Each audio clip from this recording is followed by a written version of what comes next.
Welcome to the Primary Healthcare Seminar on Mental Health, both to those of you who are present here today in the Danish residence, as well as our presenters joining online, and those of you watching through YouTube. My name is Nina Boll, and I am the health counselor at the Embassy of Denmark in Korea, and I will be moderating today. First, we will start with the welcome remarks by our ambassador, His Excellency Einar Jensen. A warm welcome to all of you, to my residents here today. And a good morning to those of you joining from Denmark. And good afternoon to those joining from Seoul and online from Korea. It's nice to see so many people here at the seminar. A special welcome I would like to present to a Member of Parliament and Chair of National Assembly Suicide Prevention Forum, Mr. Ho Yong-yoon. Also Member of Parliament and Deputy Chair of National Assembly Suicide Prevention Forum, Mr. Yeom Sik Yong, and Member of Parliament and Chair of the Health and Senior Citizens Committee of the Danish Parliament, Ms. Jane Heitung, Executive Director of Health Insurance Review and Assessment Service here from HERA, Dr. Sun Min Kim, and President-elect of Korea Neuropsychiatric Association, also called KNPA, Dr. Kang Seop-oh. As Ambassador of Denmark to Korea, I am happy to welcome you all to the Danish residents for our 7th seminar on primary healthcare between Korea and Denmark. Leading up to the World Mental Health Day on Sunday, and also as back in May, we are again focusing on mental health, this time especially on suicide prevention, what can be done and what are the experience from Denmark and experience from Korea. Based on the MOU in March between the Danish Minister of Health and the Korean Minister of Health and Welfare, we are working on information exchange and improving the lives of people living with mental health challenges, including the prevention of suicide. COVID-19 has resulted in more cases of mental health issues, such as depression and anxiety. This is important to handle in our healthcare systems. If treatment is insufficient, we may face devastating effects. Suicide is the most extreme example of such effects. To combat mental illness, Denmark believes in holistic approach to collaboration between hospitals and primary healthcare institutions. We believe in early intervention and prevention. We see the value of handling mental health challenges close to the patient and in the primary healthcare setting when possible. Options for treating the patients is in known settings avoid stigma and lowers the barriers to treatment for vulnerable patients. Whenever they are in a safe environment where they feel more secure, it's usually also easier to treat than and assist them. Our general practitioners in Denmark partake significantly in the treatment of mental illness, something we will touch upon today as well. Treating patients with mental health challenges in the primary healthcare sector ensures accessibility to care and optimizes the allocation of resources in our healthcare system in Denmark. It's one of the lessons we have learned. However, many things still need to be improved, and we need to find more ways to eliminate stigma related to mental illness, and we need to strengthen the accessibility to mental health care. Therefore, I'm pleased that we today have many presenters with us. We can collectively address these challenges during this afternoon. The One of Us campaign from Denmark addresses stigma and has previously been to Korea to address the National Assembly on this topic. I look forward to hearing from K-pop industry later, how experience is from there, and the way they will address suicide prevention and stigma. I'm also pleased that we will have patient perspectives from both Korea and Denmark, as well as presentations of policy initiatives from our Ministry of Health. The Korean Neuropsychiatric Association will provide substantive perspectives from professionals in the field. A very special thanks goes to Dr. Hong, who is with us here today, who has been very key in securing, the contacts and people and speakers for this seminar today. So thank you very much, and we will look forward to continuing our collaboration with you and all the people here today. I would also mention that I'm pleased that we today have the 111 paper. I was supposed to have a copy here to show you. It's a little green publication that you will see in your folder. It has so far been in Danish and English, but today also for the first time in Korean. So you can enjoy and you can share with people all over. It tells a story of mental health in Denmark, the success and challenges and many learnings we have had over the years. And it's a special initiative from our Ministry of Health. I look very much forward to today's presentation on mental health and suicide in Korea and Denmark. I hope we will have some fruitful discussions on the value of involving the primary health sector in this regard. With our many knowledgeable speakers today, I'm sure that we can learn a lot from each other, hereby taking the collaboration on mental health between Korea and Denmark even further. These are my words, and I wish you all a wonderful and knowledgeable seminar today. I'm sure we will have a good one. Thank you. 감사합니다. Thank you very much, Ambassador. In Korea, the National Assembly is currently having the national audit, which means that this is a very busy time for all members of parliament. Therefore, unfortunately, Mr. Yun, chair of the National Assembly Suicide Prevention Forum, has sent his apologies. We are very fortunate to have the recorded message by Member of Parliament, Mr. Young, the Deputy Chair of the National Assembly Suicide Prevention Forum.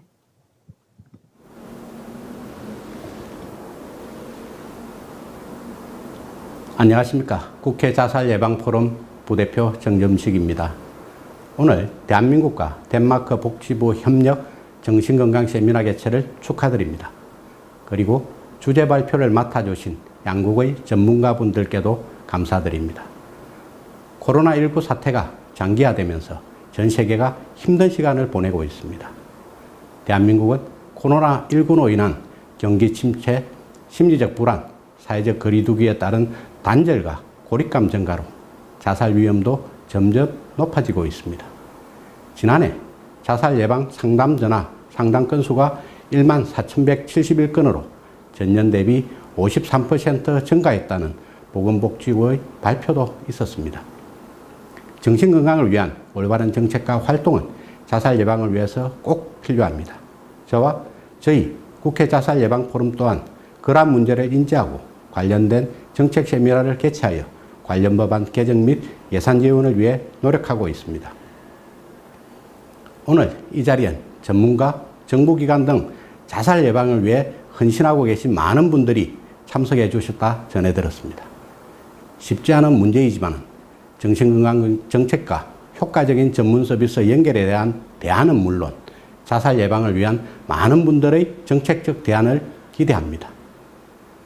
저 또한 국회 자살 예방 포럼의 부대표로서 최선의 노력을 다하겠습니다.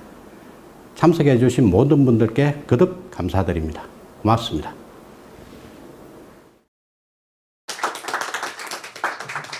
Thank you. We highly appreciate that Mr. Jung, the Deputy Chair of the National Assembly Suicide Prevention Forum, took his time to address us today. We have Member of Parliament, Ms. Jane Heitmann, joining us online from Copenhagen. Ms. Heitmann is the Chair of the Health and Senior Citizens Committee of the Danish Parliament and the spokesperson on psychiatry for the Liberal Party of Denmark. Please, Ms. Heitmann, the floor is yours. Invitation to speak today. It is a great pleasure to participate in these knowledge sharing seminars where we can exchange experience and together rethink healthcare and create even better conditions for patients around the world.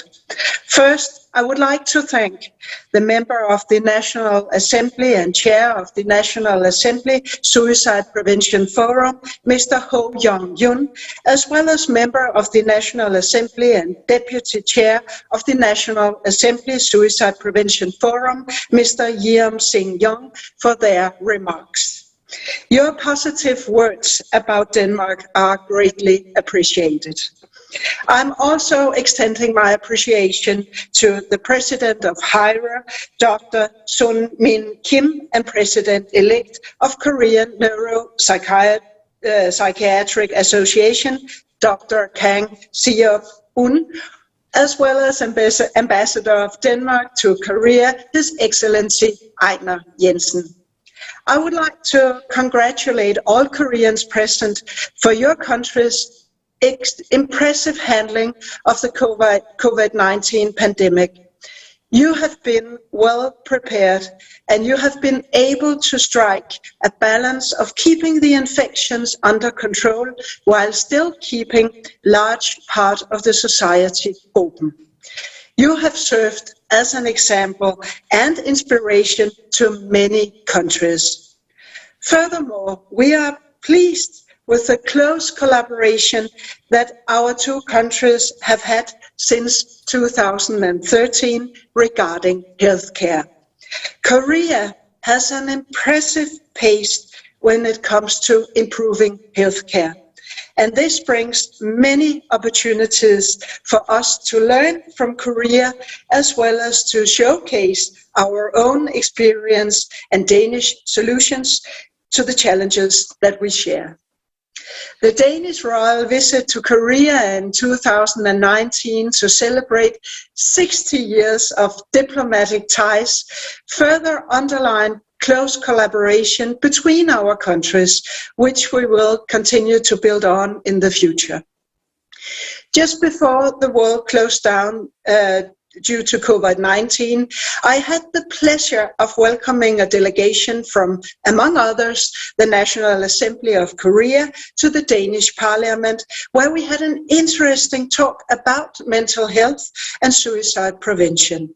Part of the delegation was Professor Pike, whom I'm pleased to see is also present today. Suicide prevention is a subject of high concern in Korea and something that we in Denmark have worked actively with for many years.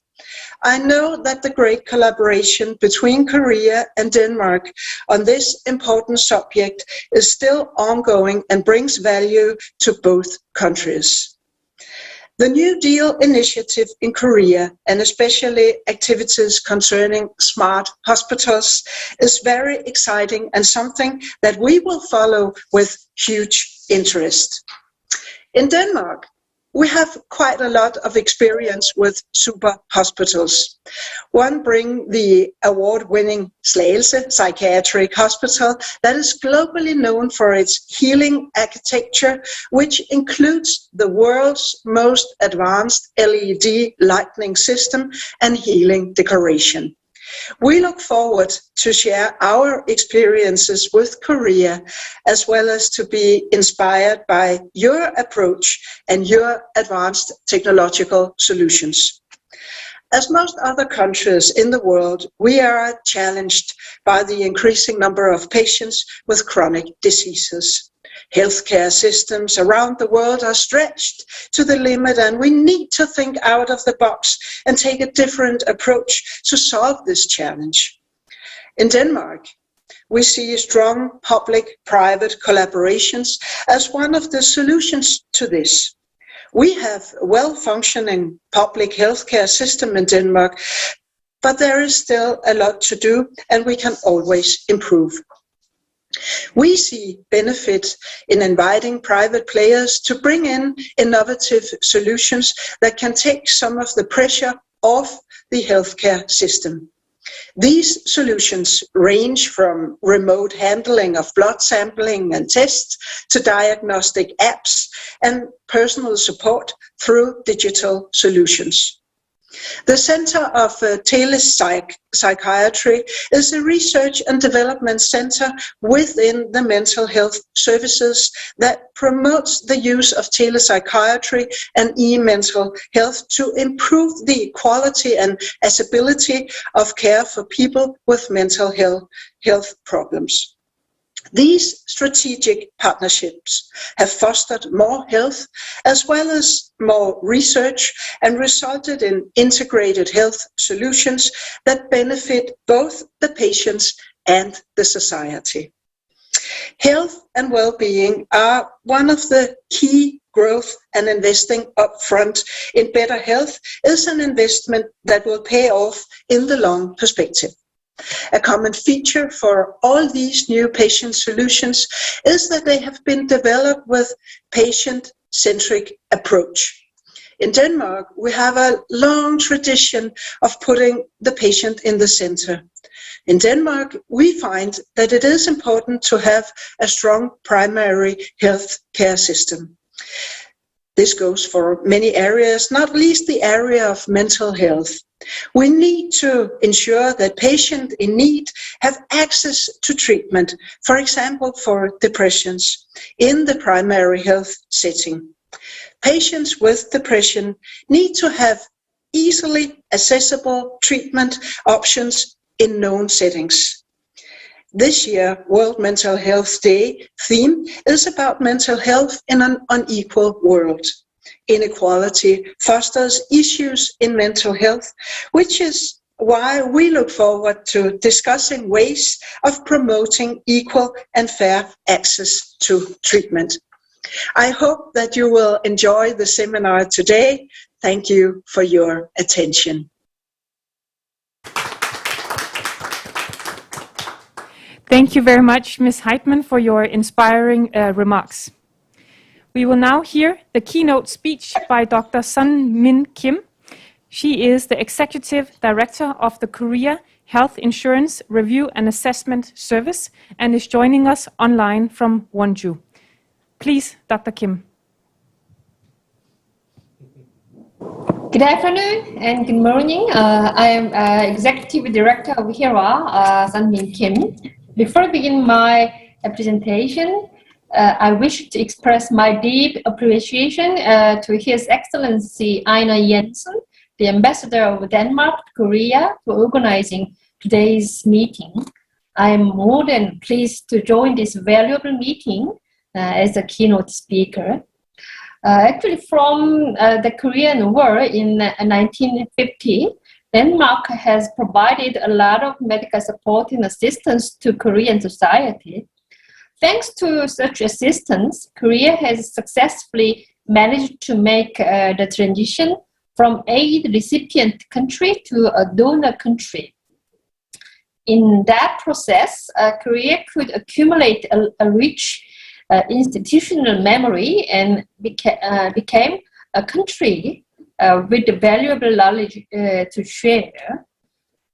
Cooperation in health sector between Korea and Denmark is underway in various ways. Today's seminar on primary care and mental health is also an extension of such efforts. It is my sincere hope that today's session be productive for both countries. I'd like to touch upon the general characteristics of mental disorder in Korea. As this OECD statistics shows, suicide rates per 100,000 population was 23% in Korea, which means that we are not doing so well. Similar trend is observed in suicide within 1 year after discharge among diagnosed with a mental disorder. Hospital length of stay is one of the important performance indicators of mental disorder. In comparison to the other OECD member countries, Korea's length of stay is considerably high among inpatients suffering from schizophrenia, mental and behavioral disorder. I would like to draw attention that the majority of psychiatric disorder in patients tends to stay hospitalized for a long time in comparison to the other OECD member countries. This trend is more prominent among medical aid beneficiaries than the national health insurance subscribers. To understand the reason, it helps to check the hospital's beds of the psychiatric and the number of psychiatrists per 1,000 population. The hospital beds of psychiatric care in Korea is 1.23 per 1,000 population. This is much higher than WHO recommendation, which is 1 per 1,000 population. On the other hand, the number of total psychiatrists per 1,000 population falls far short than in the other countries. We can easily induce that the mental health sector in Korea operates centering around caring psychiatric inpatient within the hospital. Nevertheless, we are failing to provide sufficient care to the psychiatric patient within the hospital due to the shortage of the human resources in the psychiatric hospital. Let us briefly turn to the single united national health insurance system in Korea, which covers around 50 million population. Socially and economically undeserved class of about 1.5 million are beneficiaries of the medical aid. Patients with mental disorder and their family face a very high risk of falling to a low-income class due to the burdens of psychiatric condition. More often than not, they tumble down from the national health insurance subscribers to the medical aid beneficiary, which are relatively poor. This diagram could be seen as a proof of such phenomenon. Around half of the psychiatric inpatients are beneficiaries of the medical aid program. Next, please. That is why there is a relatively low level of attention regarding mental disorder in the National Health Insurance Scheme. As you are aware, unlike other diseases, mental disorder requires a wide range of social welfare services from healthcare to housing, vocational rehabilitation, and employment support, and etc. In Korea, health service development was mainly driven by the central government and its national health insurance program.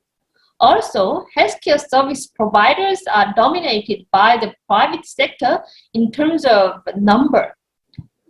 To meet the needs of community-based mental disorder care, current system has some limitations and falls short.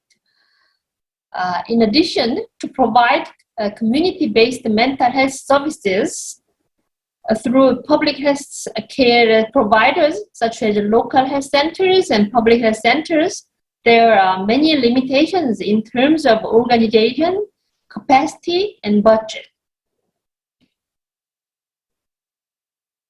Another issue is the social stigma on mental health and mental condition. The strong stigmatization in Korea is a big hurdle for patients when they seek the medical intervention.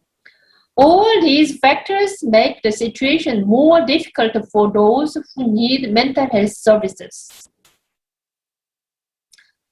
Despite these difficulties, the Ministry of Health and Welfare, HERA, and National Health Insurance Service have continuously tried various approaches to improve psychiatric care system.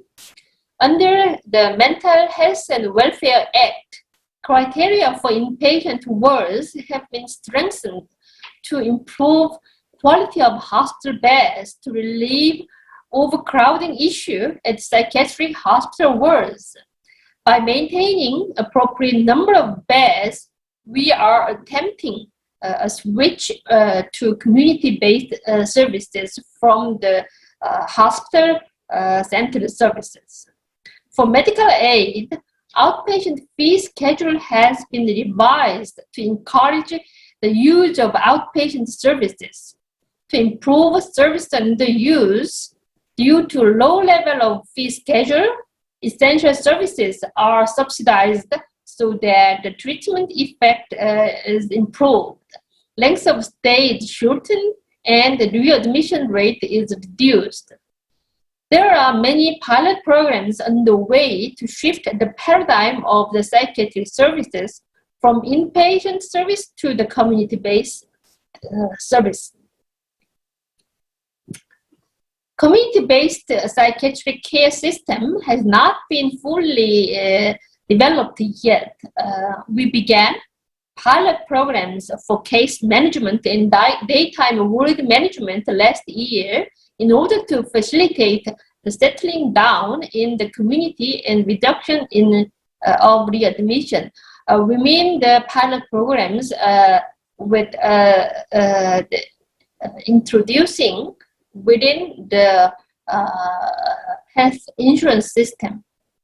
We also launched a pilot program in the National Health Insurance to decrease suicide this year. The main content of the program is to provide suicide attempters who are admitted to emergency rooms in the general hospitals with case management services and comprehensive mental health and welfare services. We are also planning another pilot programs connecting local clinics and the psychiatric institutions. In this program, we will screen the patients who visit primary care facilities to identify mental health risk group among all visiting patients so that early intervention is possible. Today, I've shared several efforts and attempts Korea has in a very briefly manner, but there is a long way to go. However, I am confident that we can move towards a brighter future as we strive to keep strengthening mental health services based on the collaboration of both countries. My understanding is that today's seminar will cover diverse issues of Korea's mental health system. I wish both sides a productive and fruitful session for better mental health care system. Thank you very much for attention.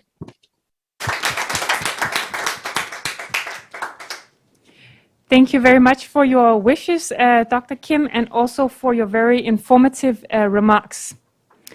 We are pleased to have Dr. Oh, President-elect of Korean Neuropsychiatric Association and Professor of the Department of Mental Health at Gangbuk Samsung Hospital, here with us in the residence. I will pass the floor to Dr. Oh for his keynote speech. Thank you. Good day, everybody. Good morning, Denmark, and good afternoon, Korea. It is my great honor to have this wonderful meeting. As you know, mental health issues is one of the most important social and national problems over the world. Especially, it's been so long time we have been experiencing comorbid pandemic situations. So many mental experts, they are worrying about the rapidly increasing mental problems like depression and suicide. As you know, unfortunately, suicide rate in Korea is already the highest among OECD countries over than 1 decade. for recent several years, many experts tried to decrease suicide rate in Korea, and also Korean government started many mental health promotion projects. However, we still have a higher suicide rate in the world. In the past, as I remember that the Scandinavian countries, including Denmark, had a higher suicide rate over the world. However, now the suicide rate of Denmark has been below average over the world.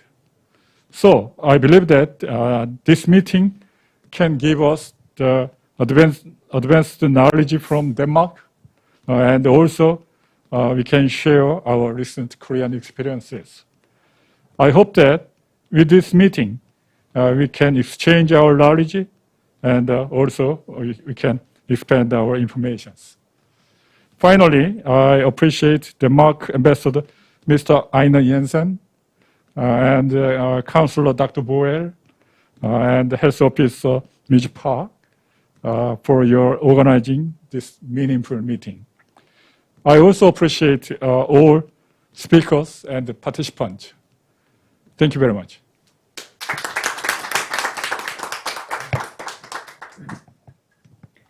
Thank you very much, Dr. Oh, for your wonderful remarks. We will now turn to today's presentations. Our first presentation is from the head of the division at the Danish Ministry of Health, Mr. Carlo Andersen. He will be presenting and speaking on the Danish government's policies on mental health. Please, Dr. Andersen.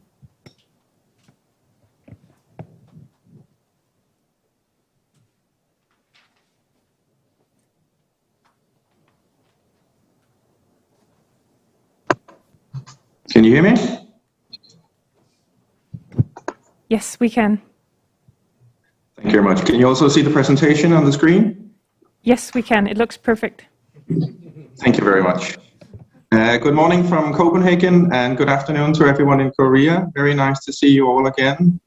Good to see familiar faces from earlier webinars and Korean visits in Copenhagen. On behalf of the Danish Ministry of Health, I would like to thank you for giving me the opportunity to make this short presentation on the Danish government policies on mental health on psychiatric care. Unfortunately, I only have 10 minutes to do my presentation, so obviously this will be very, very brief.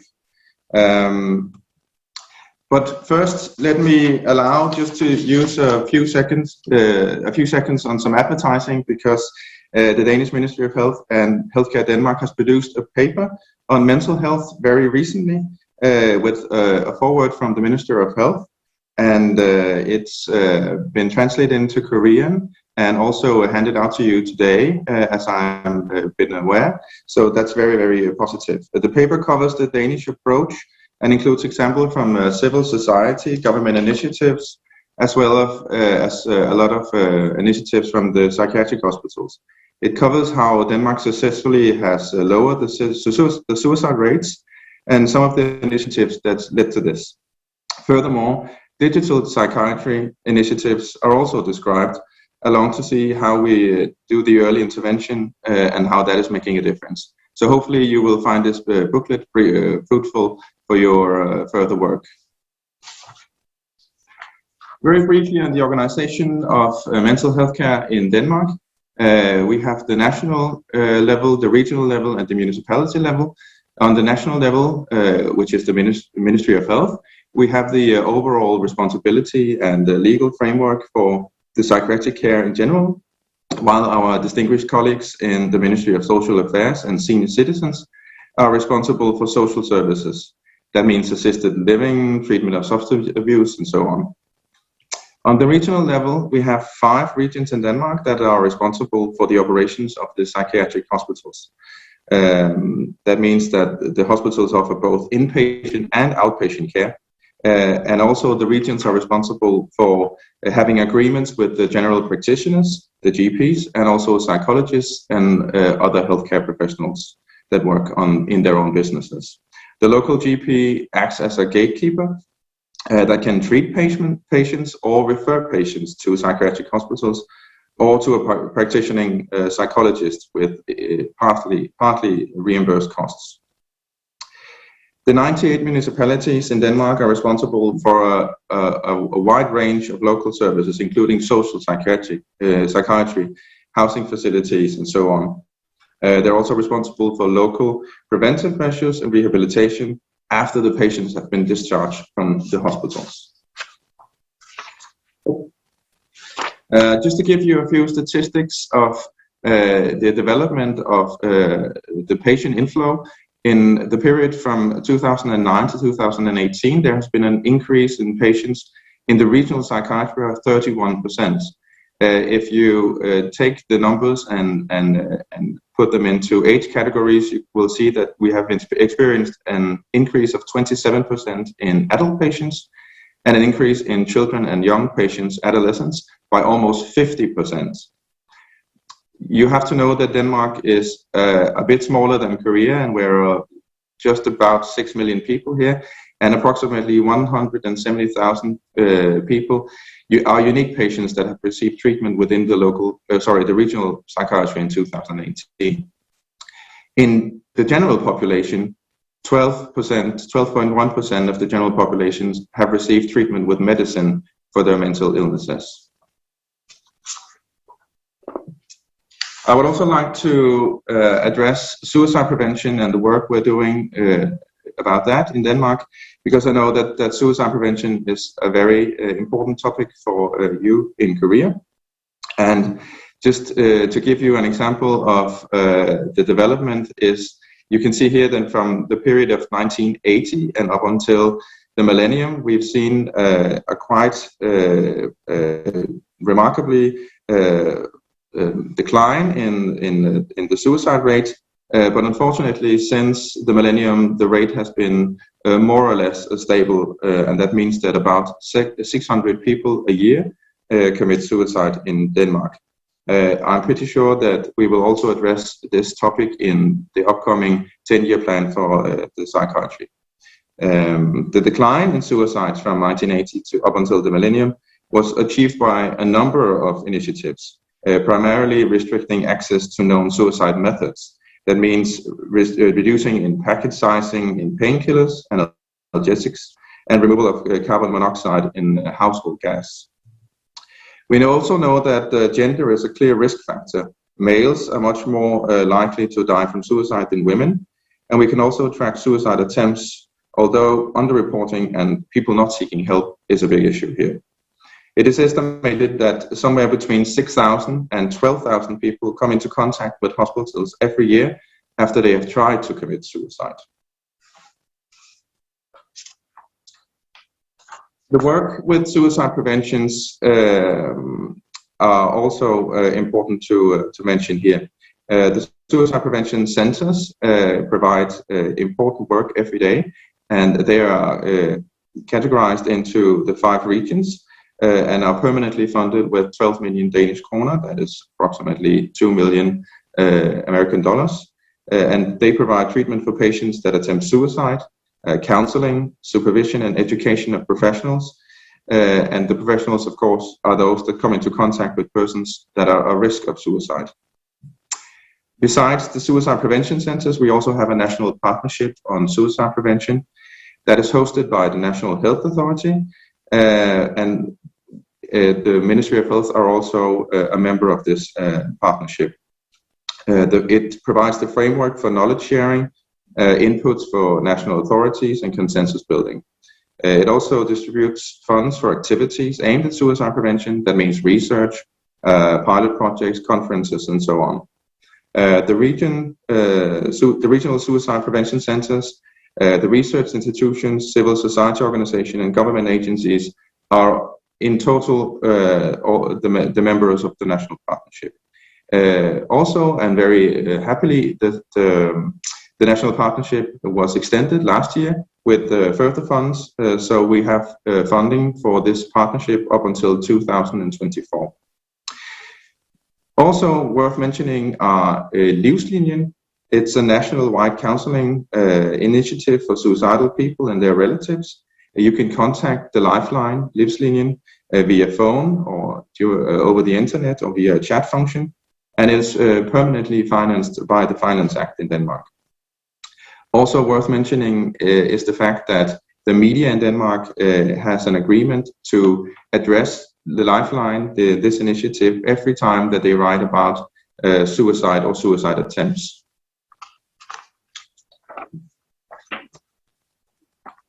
Lastly, I would like to address the challenges that we need to meet in the current 10-year plan that we're working on. As I've already mentioned, we see an increasing number of patients in the regional psychiatry, and this is further a problem because we have huge recruitment difficulties among almost every healthcare professional group in our psychiatry, from doctors to nurses to every other kind of healthcare professional.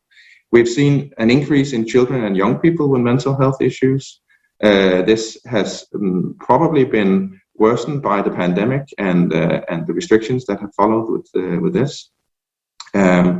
In general, we see a higher mortality and morbidity rate among psychiatric patients, a huge inequality that the Danish government wants to address also in this 10-year plan. And in general, we need a more near and coherent care pathways. So this is also a very important topic for the 10-year plan. And lastly, we need to develop more knowledge and research about psychiatric care and psychiatry in general, also to address the recruitment difficulties. Luckily, we are not starting from scratch in terms of building up a new 10-year plan. There has been a political focus on psychiatry and mental health care during the past decade. Of course, this is in Danish, so you will bear with me, but the Orange Paper was the first huge initiative from the Danish government in 2013-2014, which included a very elaborate work that led to a plan that called Equality. This is the second one you will see with the people walking on the beach. This led to a number of initiatives, but unfortunately not the huge development of psychiatric care in Denmark that we wished at that time. Later on in 2018, the Liberal government in Denmark at that time presented a 10-year, not a 10-year plan, but a plan towards 2025 for the mental health care. And some of this has been was actually made into the healthcare sector, but unfortunately there was an election, and some of this means that it didn't get the funding that it needed. So now we have to do an elaborate 10-year plan, and hopefully we will experience a political focus and an agreement with all parties in Parliament. That means that we have the 10-year plan ahead of us that will make the bigger difference that we haven't experienced earlier on. So just to thank you for your attention, and I hope that you will experience a very fruitful webinar, just as the ones we've had earlier on. I hope that also the booklet that I talked about earlier will be fruitful for you, and as I said, is translated into Korean. So in general, thank you very much for your attention, and I hope that you will have a very fruitful day. Thank you.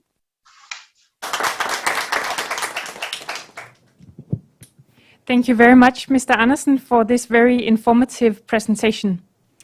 We will now hear from the Korean side. Dr. Hwang is the president of Korea Foundation for Suicide Prevention and is representing the Korean Ministry of Health and Welfare. Dr. Hwang will be presenting the Korean government policies on mental health. Please, Dr. Hwang.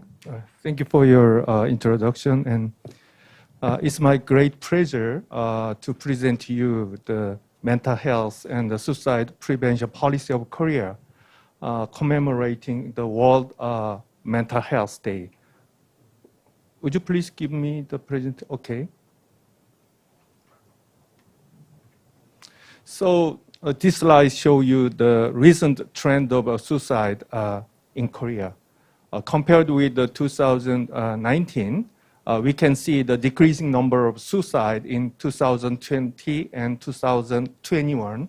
So the Economist journal from UK mentioned that the suicide rate of many countries are decreasing during the COVID-19 pandemic because of the financial support and maybe the strong network by each country's government. And it's the same in Korea. And then this slide shows you the status of suicide in 2019, and you can see the difference between the gender. So in case of men, you can see the increasing number of suicide by age. But in case of women, you can see the two peaks. The first peak is on 30s, and then the second peak will be 70s and 80s. And then if we look into the cause of suicide, you can see the very different cause of suicide among men. And then the young men because of the mental illness, and then middle-aged men because of the economic issues, and then the elderly man is because of the functional disability because of the physical disease. But in case of the women, all age complaining about the mental health issues. So this data is from the National Health Insurance that the suicide completers, among the suicide completers, about half of them are they were suffering from depression, and then 1/3 of them were complaining about the sleep disorder and the anxiety disorder. So they visited the psychiatric clinics and then received the prescription from a psychiatrist. So these kinds of mental health problems, we should think about how can we improve the accessibility to the psychiatric clinic to treat the depression, sleep disorder, or other mental health problems. And this slide shows you the governance of the mental health and suicide prevention of Korea. So in the Ministry of Health and Welfare, there is the Bureau of Mental Health Policy. And under the Bureau of Mental Health Policy, there are three departments. So two departments go to the mental health area, and then the Department of Suicide Prevention Policy is for the suicide prevention. So my foundation, the Korea Foundation for Suicide Prevention, is working with this department. So if we come to the Department of Mental Health Policy, under the Bureau of Mental Health Policy, there is the National Center for Mental Health and 4 national mental health hospitals to taking care of the inpatient and outpatient.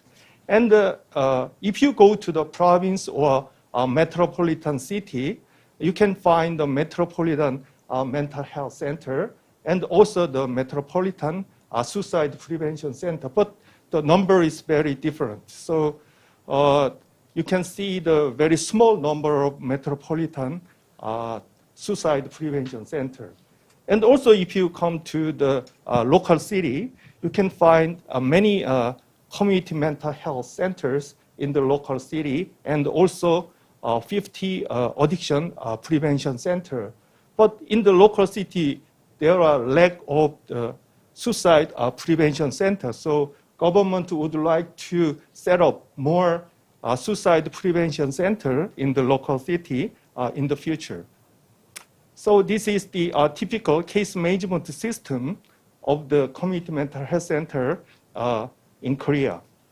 So usually the case management system is for the severely mentally ill patients. So traditionally, the community mental health center is managing the schizophrenic patient or severely depressed or bipolar patient. But right now, in the era of the COVID-19, there are many crisis cases by the suicide attempters. So right now, the local the community mental health center staff is taking care of the suicidal attempters in the community. So this slide shows you the action plan in the year of 2018 after the establishment of the suicide prevention department. So the government would like to build the evidence-based suicide prevention the strategy.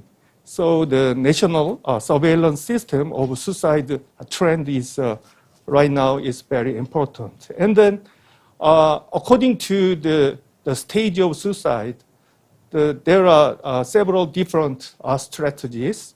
So in case of the identify the people with suicide ideation, we should think about the depression screening, usually by the National Health Insurance the service. And then there are different the approach for the people with the suicide planning or the suicide attempt.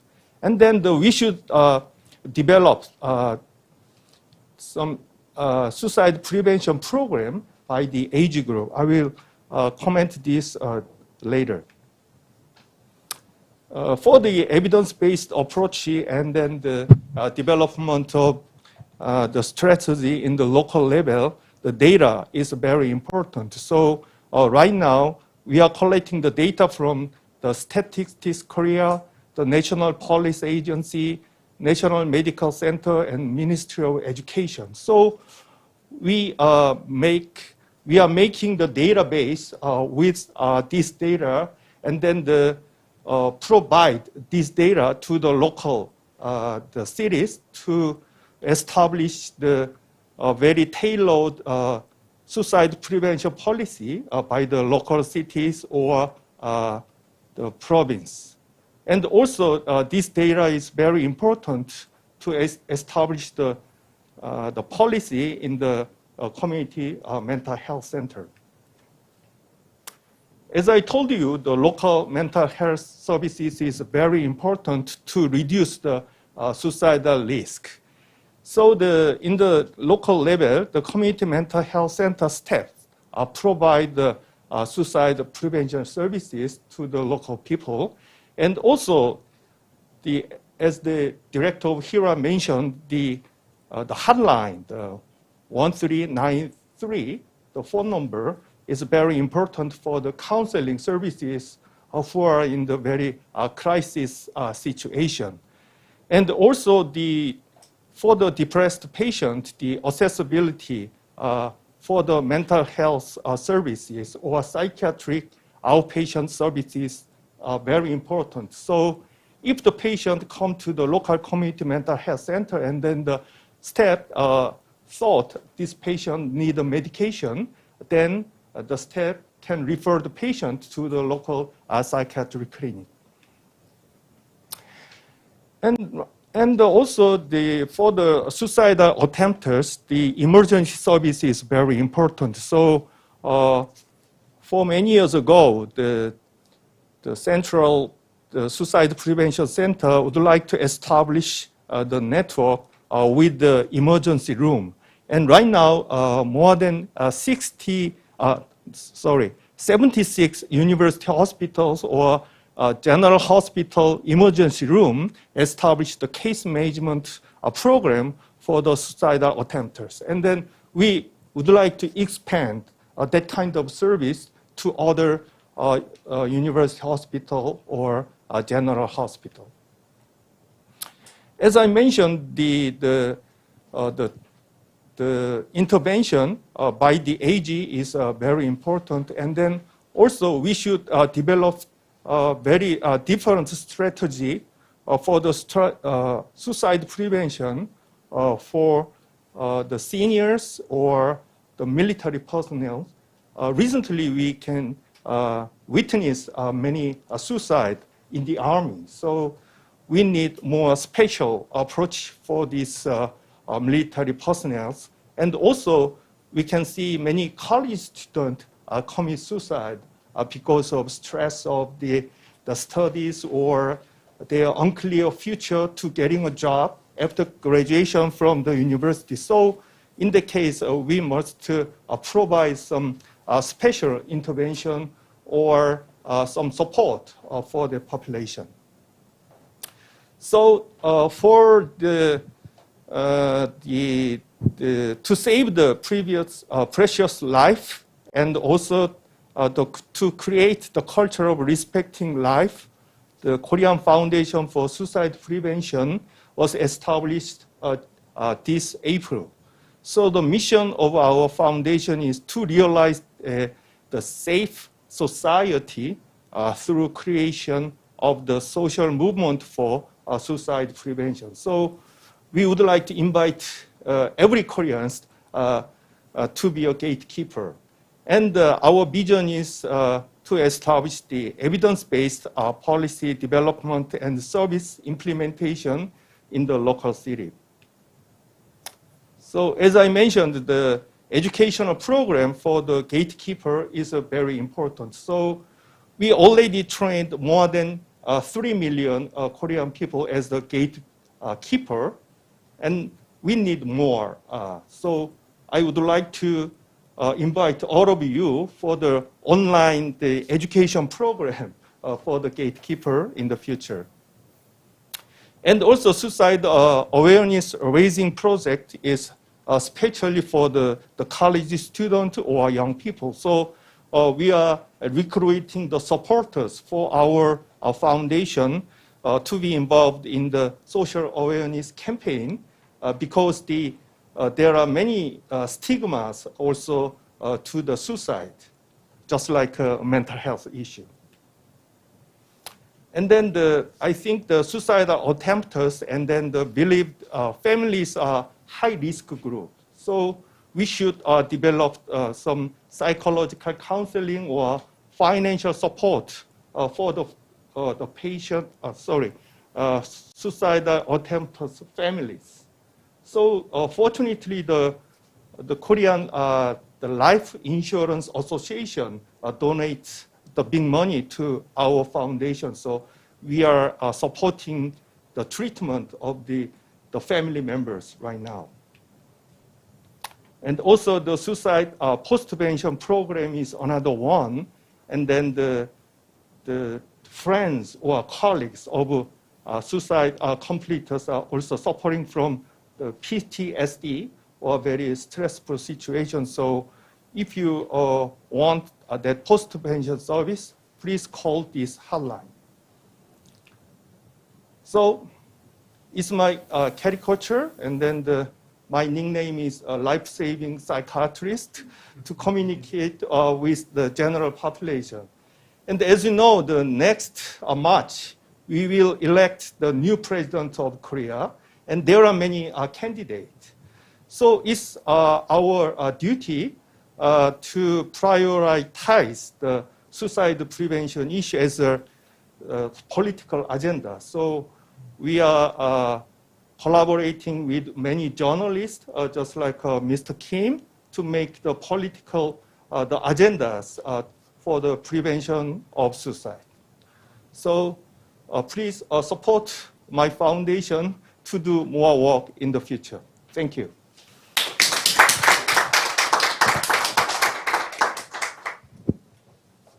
Thank you very much, Dr. Huang, for your rich presentation.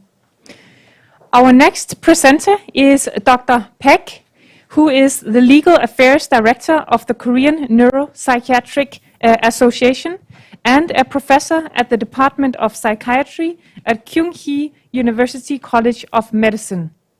Dr. Paek will be delivering a presentation on Korea's mental health system. Thank you. I'm Jung Paek. This moment, I really want to go Denmark, but we have to postpone after COVID pandemic. But fortunately, 2 years ago, Denmark embassy invited us to Denmark, so we had chance to see the primary healthcare system and mental health system. So today's event more meaningful to us. I'm going to talk about Korean mental health system today. To meet the 10-minute presentation time, I'll walk you through the flow and concept. It is also a story about our father, mother, and children. This is Gyeonggi University Hospital where I work. I have mainly worked on depression and suicide prevention. I'm currently the legal director of Korean Neuropsychiatric Association. Korea achieved industrialization and democratization in a shorter time than any other country in the world. When I was young, my father always woke up at 5 o'clock to study foreign language and returned to after 12 o'clock. So it is so difficult to see my father's face. My father had 7 brothers and sisters, and they share everything in work and life. But for me, I have only one brother. During this period, severe mental illness was a family problem. Both the decision to be hospitalized and the cost burden were up to the family. When our country, when other countries were deinstitutionalizing, the Mental Health Act of Korea was enacted and resulted in hospitalization since 1995. On the one hand, it was considerable progress. But nowadays, the side effects of the long-term hospitalization are problems that need to be solved at this point. Those here are well aware, but Korea's suicide rate is the number 1 among OECD countries. But why is the suicide rate higher in the era of $30,000 income than when per capita income was only $100? Over past 20 years, you can see the respondents ratio that family members were responsible for supporting their family, their parents, when they were sick, went down from 90% to 30%. Now, it is challenging to keep dementia patients and severe mental ill people and prevent suicide only with the power of family. It is almost impossible for family members to take care of a parent with dementia, severe mental ill, or suicidal patient. A very big change. On the other hand, Korea is the lowest among OECD countries in Social Support Network Index.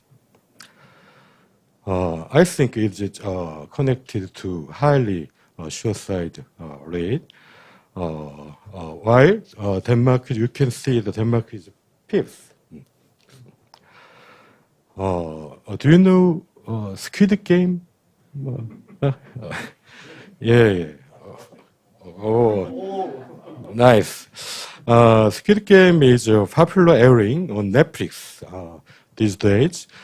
The main character live alone only with his mother. Yeah. Since I mentioned my father had 7 brothers and sisters. I have only one younger brother. Since a few years ago, the word Hell Joseon, Hell Korea, is popular in Korean society. Why? Participants in the Squid Game get out of the death game by voting, but and go out to reality and come back to participate in game, thinking that reality is more hell. Why? If there are several consecutive life crises, anyone has become can feel suffering and fall into suicide crisis in Korea now. Income has increased from $100 and $30,000, but our people's mental health is in crisis. To solve mental health problem of the new era, we have investigated mental health system in various countries. In particular, our visit to Denmark was very beneficial, and we met Ms. Heitmann in Denmark Parliament. Denmark had a high suicide rate like us in the late 1980s, but nowadays decreased to half as the social network expanded and access to mental health care improved. It was also confirmed many investments were being made in community mental health service in many countries. Change have already begun in Korea. Dr. Hwang mentioned the Ministry of Health and Welfare has created the Mental Health Blue, and the mental health budget has higher rate of increase than another field. National level plans have also been announced. Above all, the revision of related law is speeding up with creating the National Assembly Suicide Prevention Forum. Thank you again for joining us at the Danish Embassy from first international seminar of National Assembly Suicide Prevention Forum. You can see many Denmark members. And today, a special guest, peer specialist of Mental Health Korea, who participated here today, also talk of mental health at the National Assembly. In addition, the situation COVID-19 come. COVID-19 has very negative impact on mental health, such as depression, anxiety, anger. This is a slide of Ministry of Foreign Affairs of South Korea to explain Korea's response to COVID-19, known 3T model. 3T model prevents the spread of COVID-19 by detecting it early via overwhelming a number of PCR tests and tracking it by quarantine officials and to link it to special care unit. This shows how much Koreans work hard. Change is fast and dynamic. After all, I think the problem is how we prioritize. I think it's time for Korea to invest in the issue of people's happiness and mental health instead of rapid development. I've been talking about this issue lately. Let's deal with mental health problem as if we were actively responded to COVID-19. Let's invest in our heart and our mind.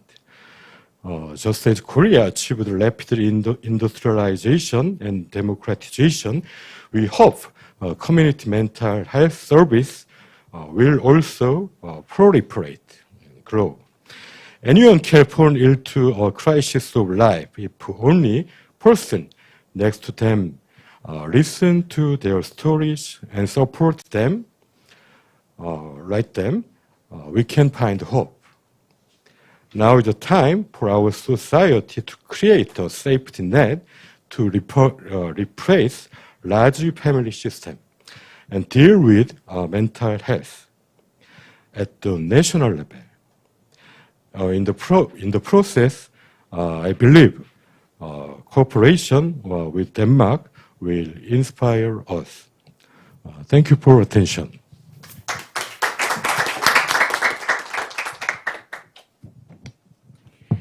Thank you very much, Dr. Peck, for your very rich presentation. Thank you very much to all of our first three presenters. We will now turn to our discussion. As President-elect O mentioned to me, the discussion is the most important part. For all of us here present here in the residence, please use the mics that are on the tables when you speak. Before I open the floor and take any questions there may be, I would like to direct two questions to our presenters who are present here in the residence. First, for Dr. Huang, I would like to ask you, how does early intervention make a difference for tackling mental health challenges and for preventing suicide? Would you share a few ideas and reflections on that, please? Yes.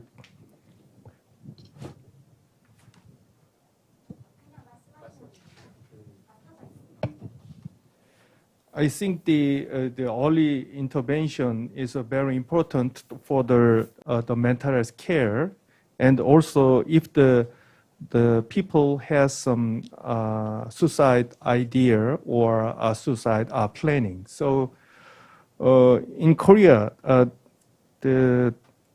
in the local community mental health centers are now developing some early identification and then early intervention for psychiatric disorders such as psychosis or depression. So if we can provide some intervention after the early recognize of the depression, I think we can prevent the progress of depression to the very serious refractory depressed state that is related to the suicidal attempt.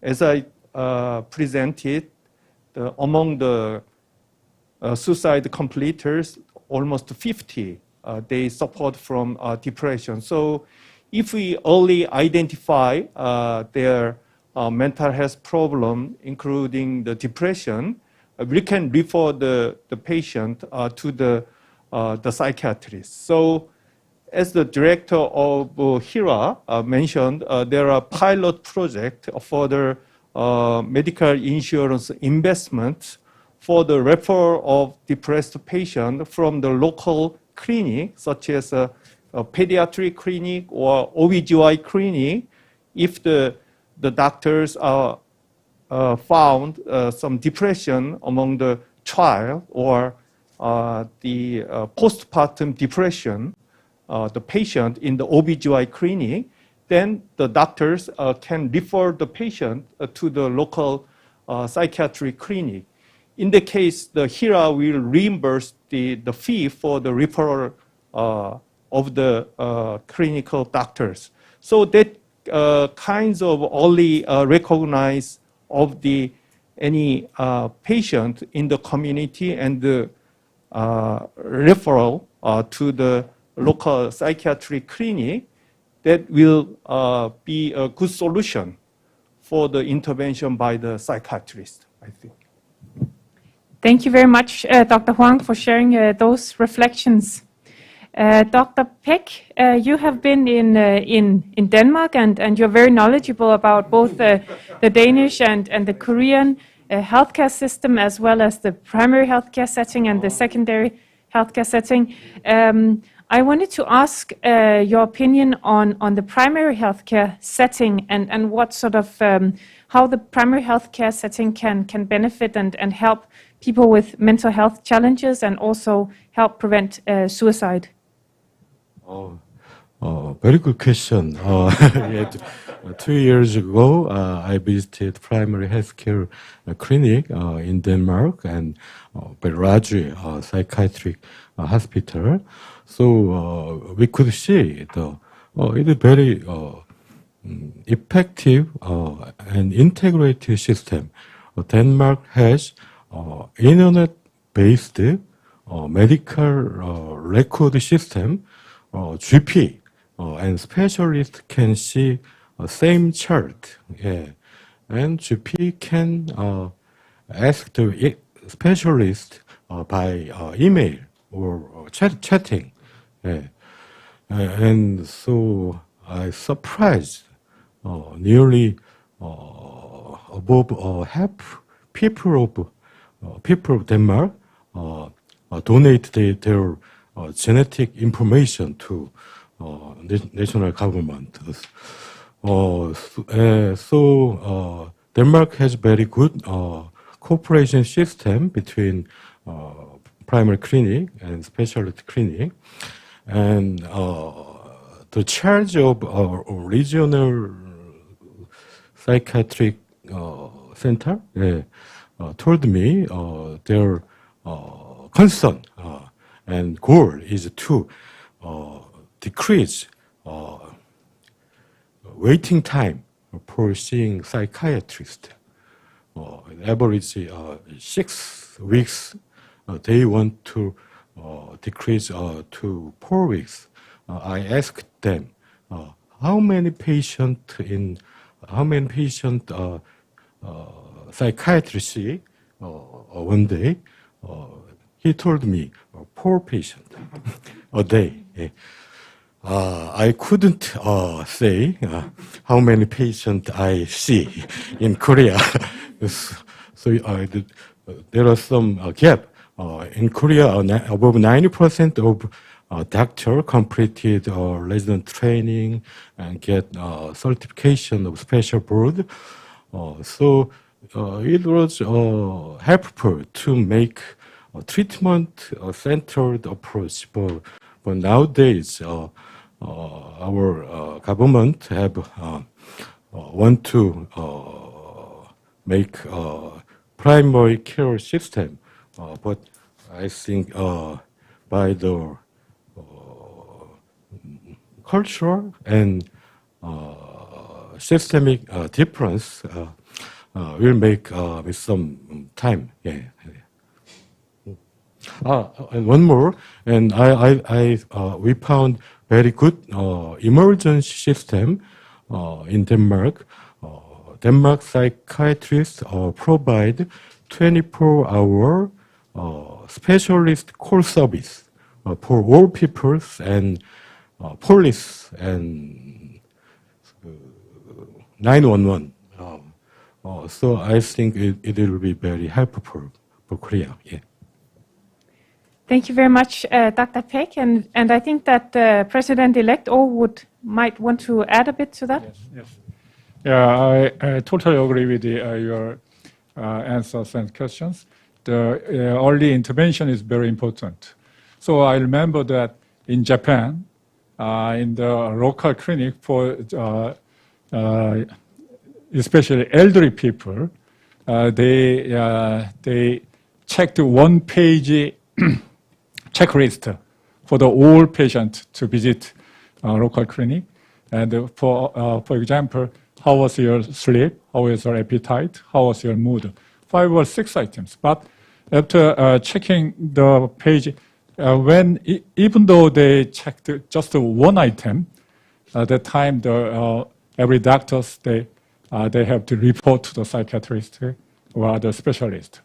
So it means the early intervention is very important. It is very successful suicide prevention strategies in Japan. So it is important. However, I was very impressed with Dr. Peck's presentation, like COVID prevention 3T, test, trace, and treat. Among them, the test is very important. However, I think the proper test, appropriate test, the proper evaluation is very important. So we have to divide it is this patient could be hospitalized or can provide medications. So we need early intervention, and proper evaluation is so important, I think. Thank you very much, President-elect Oh. And I would now like to open the floors for any further comments or questions. Yes, please, Director Lee. Yeah, I have a question to Mr. Andersen in Denmark. He's here, or? I'm not sure he's still here. Could we please? Oh, I'm check? sorry. Yeah, question is very simple. Your suicide rate is high, but it's continuously in the slowdown. So I wanna, what is your strategy or cornerstone? Maybe. So if you have that kind of strategy, please share your experience to Korea. We will definitely make sure to convey that question to Director Andersen. Thank you very much. Don't you know the Nina? I don't want to comment too much on the health ministries in their place, but we will convey the message to them and provide you with the answer. Any further comments or questions? Last year, I met Dr. Noordendorp, who is the director of National Institute for Suicide Prevention. She told me the lesser mean restriction was very helpful, especially parricide and drug injection. And the other strategy was to expand social network, social safety network, and third is to national levels anti-stigma movement to increase mental health service usage, and last is in Denmark area or winter depression is so high and sometimes lead to suicide. So they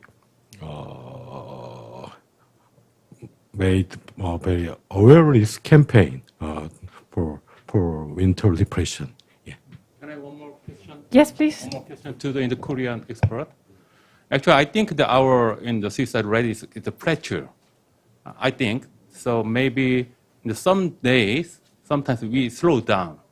So, what kind of effort needs to rapidly drop down this suicide rate? How do you think about that, Dr. Hwang? Yeah. You are very optimistic, I think, but many specialists are worrying about the delayed suicide after the COVID-19, just like IMF. After IMF crisis, we witnessed the suicide increasing after 2 or 3 years later. So, and then just like your question, if we would like to reduce our suicide rate in Korea, many sociologists point out that the suicide is not just an individual the event or a tragic story, but the suicide rate of one country reflects the integration of that society or some status of welfare support for the vulnerable or poor people. So if we want to reduce the suicide rate, we should think about the early intervention for depressed patient. But as a whole society approach, we should think about the support for the vulnerable people, and then increase the integration of our society. So we should in the closely observation in the few years. Yes. After COVID. Yes. In my opinion, for 20 years, old age people's suicide increased Korea's suicide rate for 20 years. But nowadays, as you know, suicide rate is number one at old age people. Number of suicide is number one and 40 and 50. But nowadays, baby boomer generation will start to retire from this day. If the suicide rate is the same, the number of aging people will increase. Suicide will increase. If we don't do anything, suicide will increase naturally by population. Yes, yeah. But and another problem is young age people. Yeah. Last year, Japan, young age people and women's suicide rate increased by COVID-19 pandemic. Our data show 20 and teenager suicide rate increased last year. So I think if we don't do anything, our suicide rate will increase. Yeah.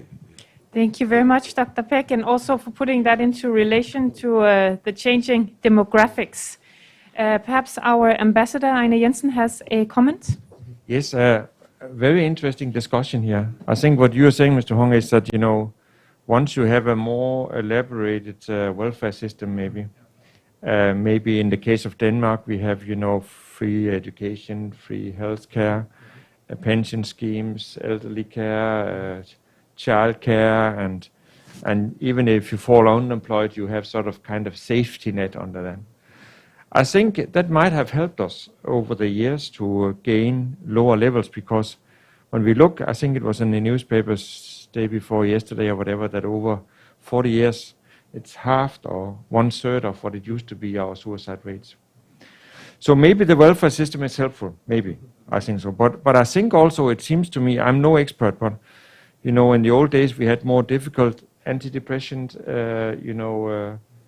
medicine. Now today it's a newer generation of antidepressant. And honestly, we have saw some of the figures from Denmark. Quite a lot of Danes are still being treated and helped with antidepressants. So I think it's maybe it's access to antidepressants. Maybe it's the possibility from even your family doctor to get the antidepressants, and in that case, early intervention. I think you mentioned, or you also mentioned early intervention. And so I would like to ask you the question to you, how is it here, is it, should it remain only with psychiatrists forever to provide the antidepressants, or do you see any openings with a new, again, I'm no expert, but I'm just told that new antidepressants are different from the old ones that were quite more dangerous and had to be looked after in a different way. So that's one question for me. So, yeah.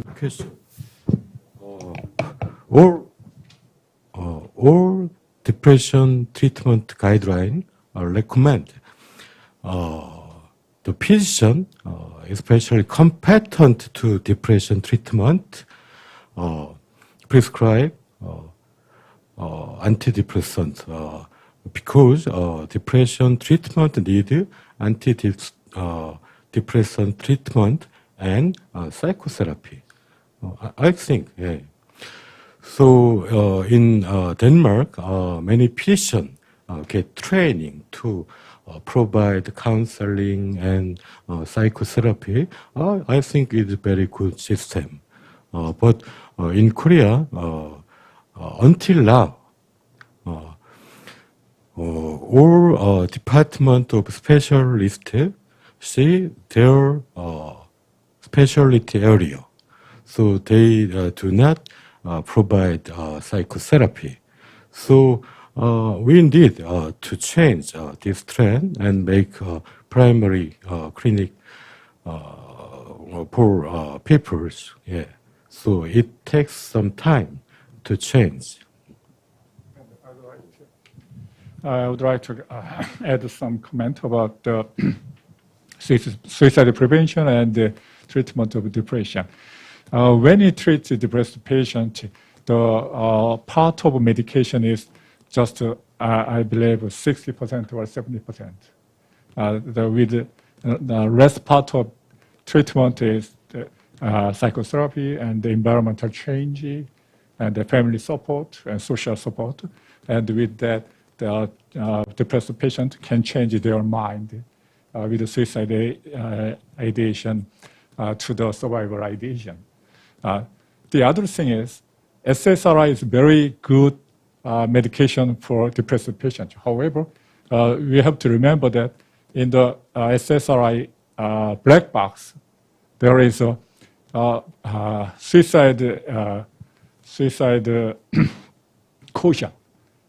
It means in the beginning of SSRI treatment, when we do not use properly, that can elaborate the suicide ideation in the beginning with SSRI. So we have to be very cautious. And also we have to treat the side effect. So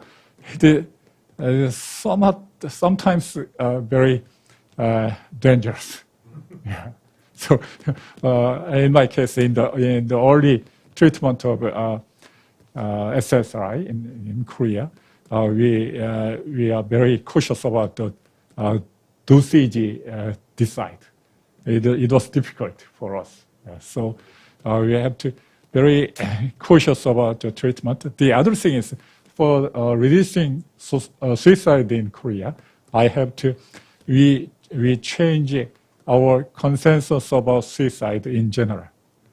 You know, in Japan and Korea, ordinary people, they are very generous for suicide. Suicide can be rationalized. So I mean, if I have some disaster or some disabled, I can die. So many people, you can die. That's not, yeah. Even if I have some disaster and disabled, I have to survive and I have to live with our family. Yeah. So our program, suicide prevention program, is about the meaning of living, and we have to change about the consensus about suicide. So it can change our suicide rate, and it can reduce the rate, I believe. Yes, please. I checked out in the HERA guideline for SSRI. So we needed some correction. After family physician or in the neurologist can describe in the SSRI for 90 days. And then it couldn't, no. And then they check, they refer their patient to Dr. Peck. And then I get back to him and prescribe another 90 days. So that is the very important thing. Is so some neurologists and the family medicine think that I'm a doctor. Mm-hmm. I can prescribe anytime. But in the psychiatry system, okay, you can do this, but every 3 months or in the whole year, they checked by psychiatrist. Yeah, that is I think this is a fact. So I want to share this information. Thank you very much for that. One more. Yes. Yeah. and I think I'm thankful because very good company of Denmark developed new antidepressant for 20 years. Thank you. But I guess some of the older antidepressants were quite difficult with side effects and more dangerous. I think the reason is that your experience is a high rate of the suicide rate, so they invest. We make the proper drug to treat the antidepressant, right? Yeah. I have one more question. Yes, please. Okay? Yes, please. One more question. I think for you, Dr. Pike, I think you talked about the proper test and evaluation to identify if people have depressions or not and so on. Huh? Am I right? You mentioned that in your presentation. And I think in Denmark, we, at least I was not aware until, we had our own kids. I should maybe also present in the corner is my wife sitting over there. She's a health nurse and also a master of public health. And in Denmark, we have a system that, when you get a child, you have a health nurse, like my wife, visiting you 6 or 8 times, Ingrid, I'm not sure how many, over a couple of years. She can elaborate afterwards. And after 2 months, you have a special test for the parents to see if mother has depression or even father. So it's a scoring. Maybe you should explain yourself, but kind of a scoring system where you actually can see. And that way, I think it's an early way to find out. But maybe you can explain better, Ingrid. We started the system actually 10 years ago, and it's done all over in Denmark.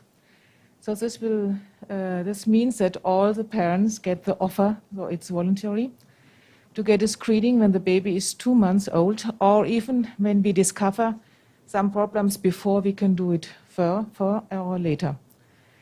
There are 2 different screening systems. One is called EPDS, and it contains 10 questions around your mental state. 7 days after when we came to visit, or 4 weeks.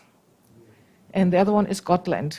And I think you know the EPDS because this is made for depression generally, but it's modified for parents because postnatal depression is a bit different as normal depressions. And there we can detect some problems, and if we find some, we can refer to the GP. And in the community, we also have psychologists who can treat the beginnings. There are 5 meetings, and if this psychologist finds some problems, they can refer again. Or we also, in our system with the nurses, we have groups where we can work with the parents. And there is one doctor at the Riis Hospital, Sven Ove Madsen. He works very much with fathers because we also have detected that there are many fathers who have also problems with coping to getting fathers. So I think we can detect quite early. And I was actually wondering if this would be a possibility, because Dr. Pike, you mentioned that there are age groups where you can see the risk for depression. You mentioned military people and younger and elderly. And I was thinking if it would be possible to send screening system out like we do screenings for breast cancer or rectum cancer, so we get a letter.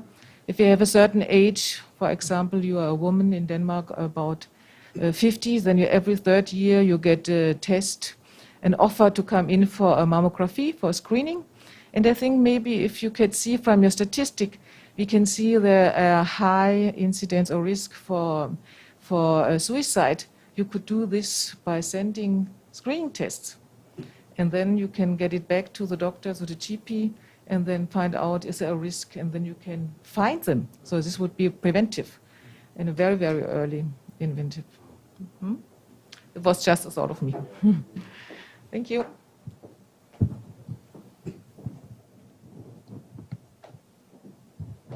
Any further comments? or questions? If not, I think we will move to a break. We are a little bit ahead of schedule, so we will use that for half an hour break. And we will reconvene again at 5:40 Korean time, which should be 10:40 in Denmark, for the second half of this seminar. Thank you very much.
Welcome back to the Primary Healthcare Seminar on Mental Health.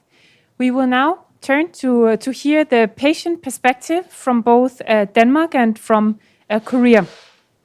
Our first intervention is from Mr. Mogens Lønborg, who is the president of the Danish Depression Association. Please, President Lønborg, the floor is yours. Thank you very much. Can you hear me? Yes. Okay. Thank you for inviting me. My name is Mogens Lønborg, and I have been elected president of the Danish Depression Association in May this year. Before I, just a minute, I have to change. I can't change. Can I change the slide? Sorry. I really have. Why do I? I think there. Okay. Yes. Before I get into the details, allow me to give few facts about depression and affective disorders in Denmark. Overall, we assess that between 150,000 and 250,000 people in Denmark are affected by depression each year. In percent, it means 2.5 up to 4.3% of the population. This also means that about 70 to 18%, or about 1 in 6, will experience some sort of depression during their lifetime. And about 70 affected are women. But there are strong indicators that there may be many undiagnosed men. This is due, amongst other reasons, to the fact that men tend to occupy statistics in other ways. For example, men dominate statistics of substance abuse. The majority of people with depression that we meet in our association are people from the age of 30 to 60. But the relative highest prevalence is among young people aged 16 to 24.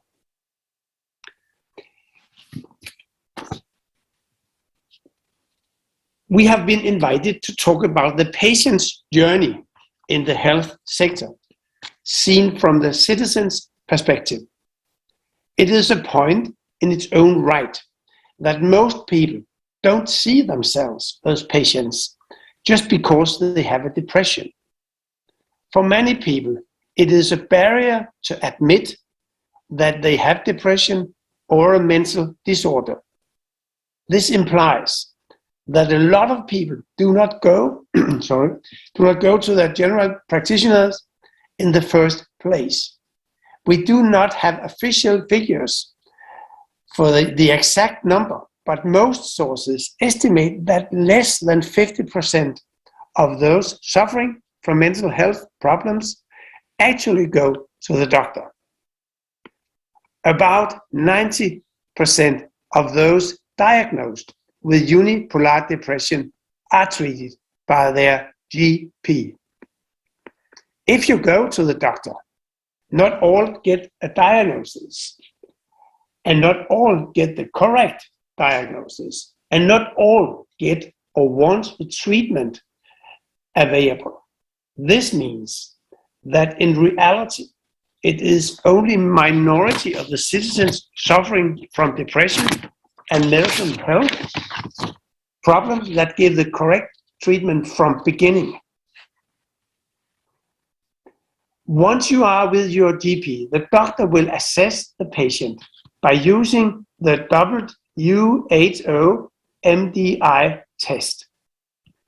Depending on the level of the depression, mild, moderate, or severe, the citizen is offered a combination of treatments that you will see on the slide: medicine, antidepressants, cognitive therapy by psychologists, or if severe and the GP believes there is a need for specialist treatment with a combination of medication and counseling, the patient can be referred to a psychiatrist.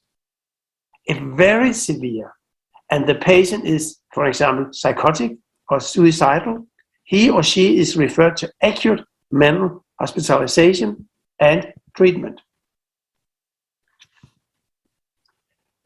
What we observe is that when you are hit by depression, your options for the treatment are good, but they are better on paper than in reality. A number of factors point to this. There is a very long waiting list for therapy by psychologists spanning from 8 weeks up to a year. 2, there is an even longer waiting list for psychiatrists. This causes indirect negative effects because some GPs do tricks in the book to bypass the system and help the patient.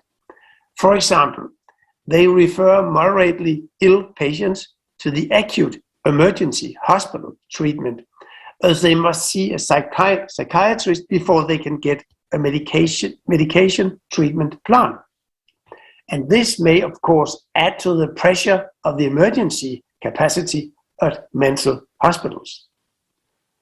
About 1/3 do not get a positive effect of combined treatment. This causes frustration and leads to a worsened social and psychiatric condition. A strong feature is that young people below 8 to 26 can now get therapy treatment for free.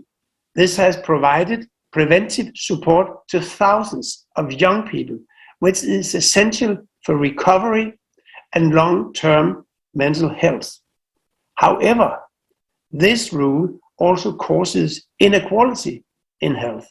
If, for example, you are 27 or more, further, you still have to deal with a waiting list even if you are young.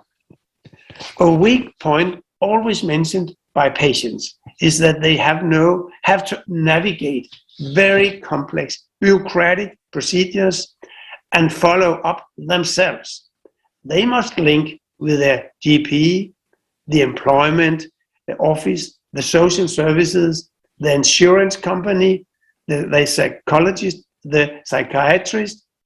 This is too difficult for people suffering from depression. And even without, it is difficult. A major challenge is linked to the ability of the Danish society to reintegrate into the labor market people who have suffered from depression and mental illness.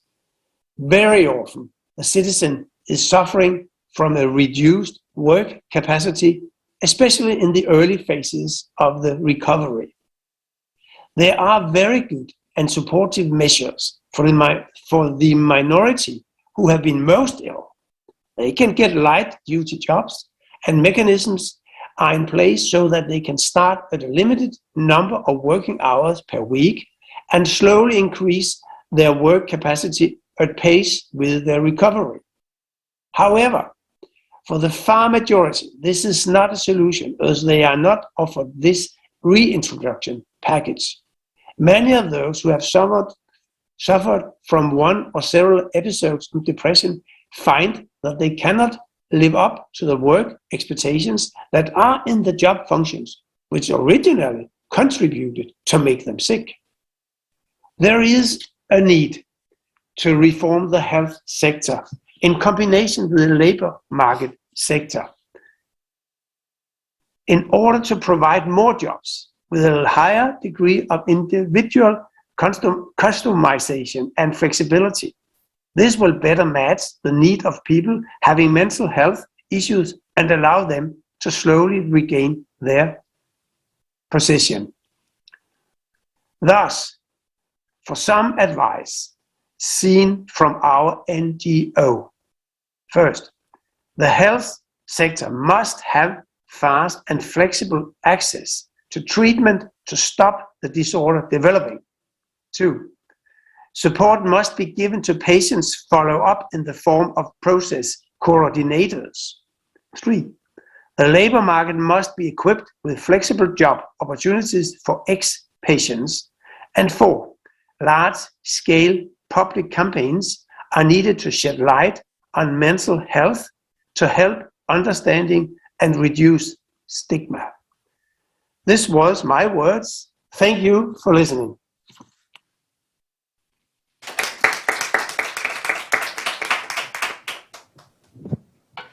Thank you so very much, Mr. Lønborg, for providing us with those perspectives from Denmark. After we have now heard from a Danish patient organization, we will turn to the president of Mental Health Korea, Mr. Choi. Mr. Choi will present together with a peer specialist, Ms. Lee. They will be talking about the climate for mental health of the youth in Korea. Okay. Hello. Hi. Ambassador Jensen, I have a quick confession to make. I decided to take Lexapro from Lundbeck instead of a product from American company. So I thought this would be a nice move for me to be diplomatically correct to be here. So just to let you know. Okay. So youth mental health climate and crisis. Thank you. That's my picture a couple of years ago. Maybe look younger. So I'm the founder of Mental Health Korea in Korea. In 2018, we launched multi-year project to reduce the stigma and to normalize the conversation about mental health. So we are the most innovative consumer movement NGO here in Korea. So we have 4 sectors. Peer school, we actually educate young peers to become a leader. And peer insight is consumer report. We rate doctors and service providers to give out correct information to public. Peer support, we are actually connected 24/7 to give out support from teens and young adults who experienced before. And also social prescribing. And we have one of the largest social support group, online and offline, especially with people, families of severe mental illness, such as schizophrenia.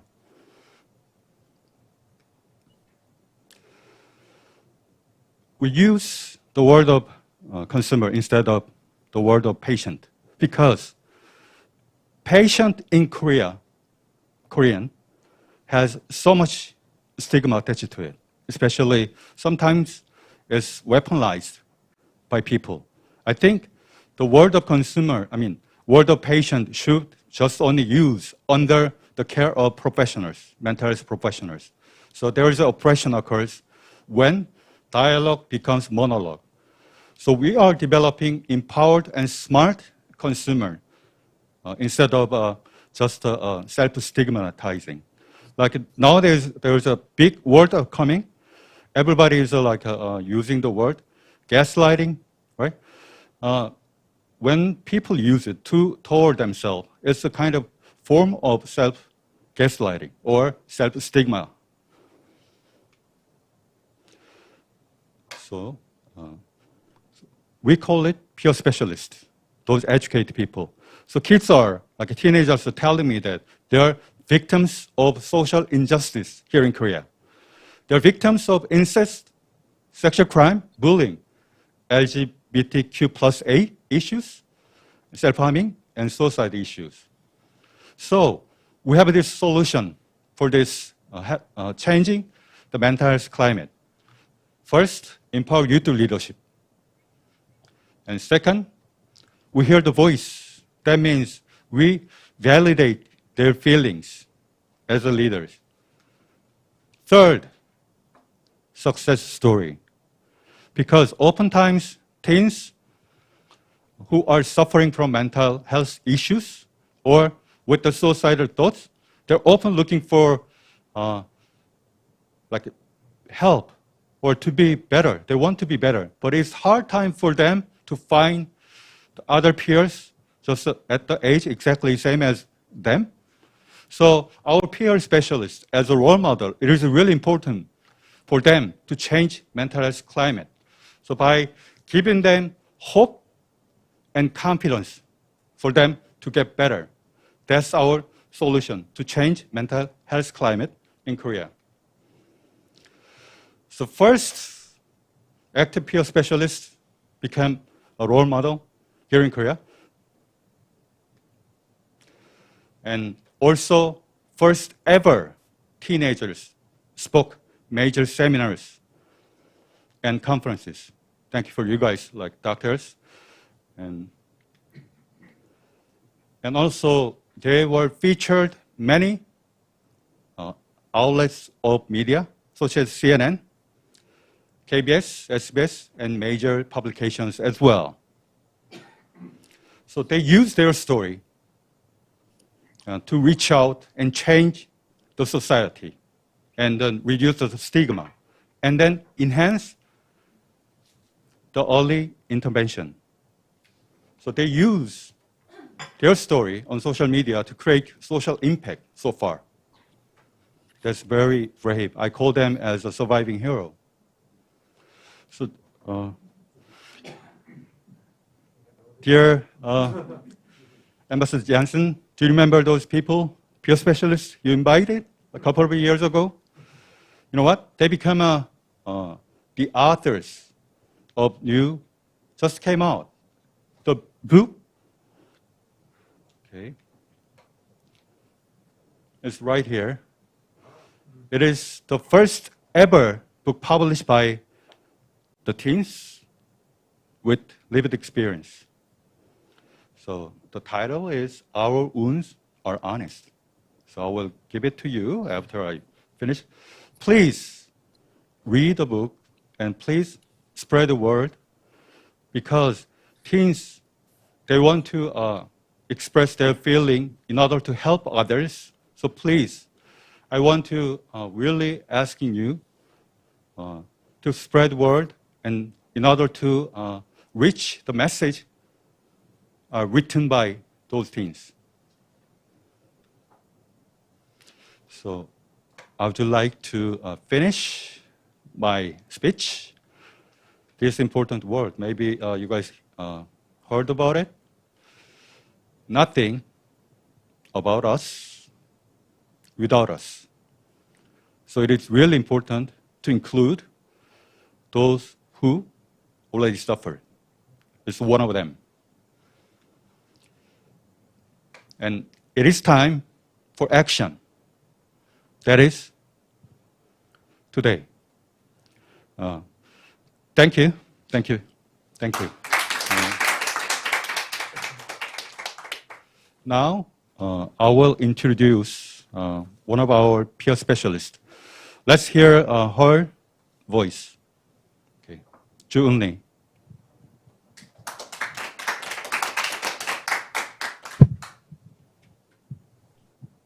Hi, I am a peer specialist, a suicide survivor, and a person who used to cut my skin for 6 years. I'm not self-harmer now, but I'm still taking antidepressants. It is Lexapro. When I was 15, I tried to end my life, but I was failed. Don't ask me how, I don't want to remember. So I had to be hospitalized. I was locked up in the hospital for months. And you know, the hospital I was in was known as nice facilities. Actually, it was not bad. I could relax in a comfortable environment when I was in the hospital. But after I came back home from hospital, the only thing I could do was just crying because I could not get used to my ordinary life. My home was just a nightmare. because I had to face with my hopeless life in my messy room. I could remember all things about my painful past when I was sitting in my room. So I cried until I was drained. But I had to go back to school soon after, and I noticed other students are well adapted to the new environment easily. All of the students were studying very hard except me. I knew that they had prepared and studied very well to do better at school. Yeah, maybe I could be one of them if I didn't try to kill myself. I knew that I was behind at school when I spent a month there. Teachers actually told me that they don't have any hope for me because I was mentally ill and they thought that I would not be normal again. Yes, I was a completely mental patient to them.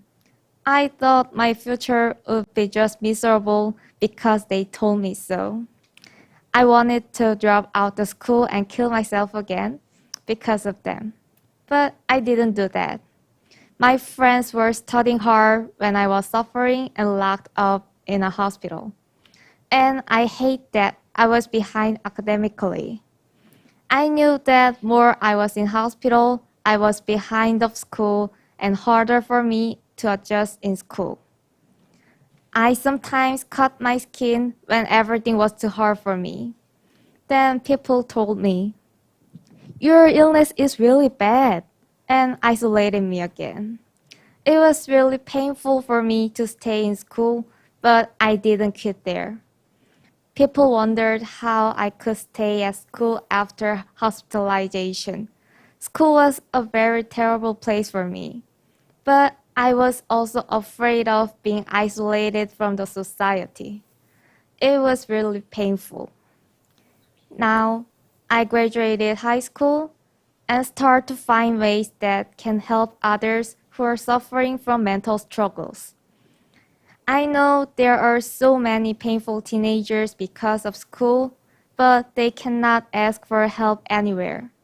So I became a peer specialist to help teenagers just like me. Some people were surprised by me and asked me questions. "You can help others? You're a patient. You're still sick." Yeah, I know. I'm still suffering from depression, but that's okay. I'm still in pain now, but I believe I'll be okay one day. I can manage my depression outside of a mental hospital. I will live with other people. You can call me a mental patient, but I know I can do better. I thought of suicide every day since I was 8 years old until now. I could not quit my life because of my school and homework. Funny, right? Well, I am a Korean student. Being a student and caring for my grades helped me to not end my life. Because I live day by day. I haven't killed myself because I cared about my grades. It's so ironic, but that made a sense to me and kept me alive. I will survive. Thank you for listening to my story.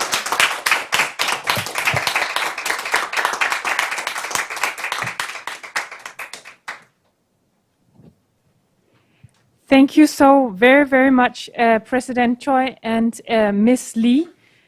Thank you, especially Ms. Lee, for your courage. It really takes someone to be very brave to speak to us today and to share your personal story. Thank you. After hearing these perspectives, I will now say peer specialist perspectives from both countries. We will turn to presentations on how to fight stigma in both Denmark and Korea.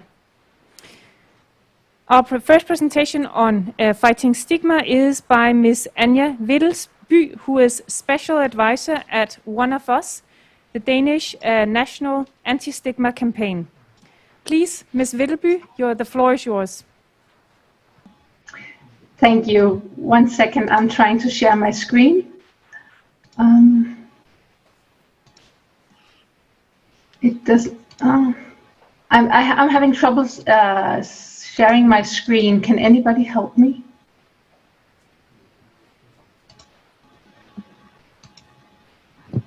I sent my presentation to you. Assistance is on the way, I think. We can see your screen now. Thank you. Perfect. Thank you. Thank you for the presentation, and thank you for inviting me today. My name is Anja Kar-Vedelsby, and I am the program manager of One of Us, which is the Danish anti-stigma program.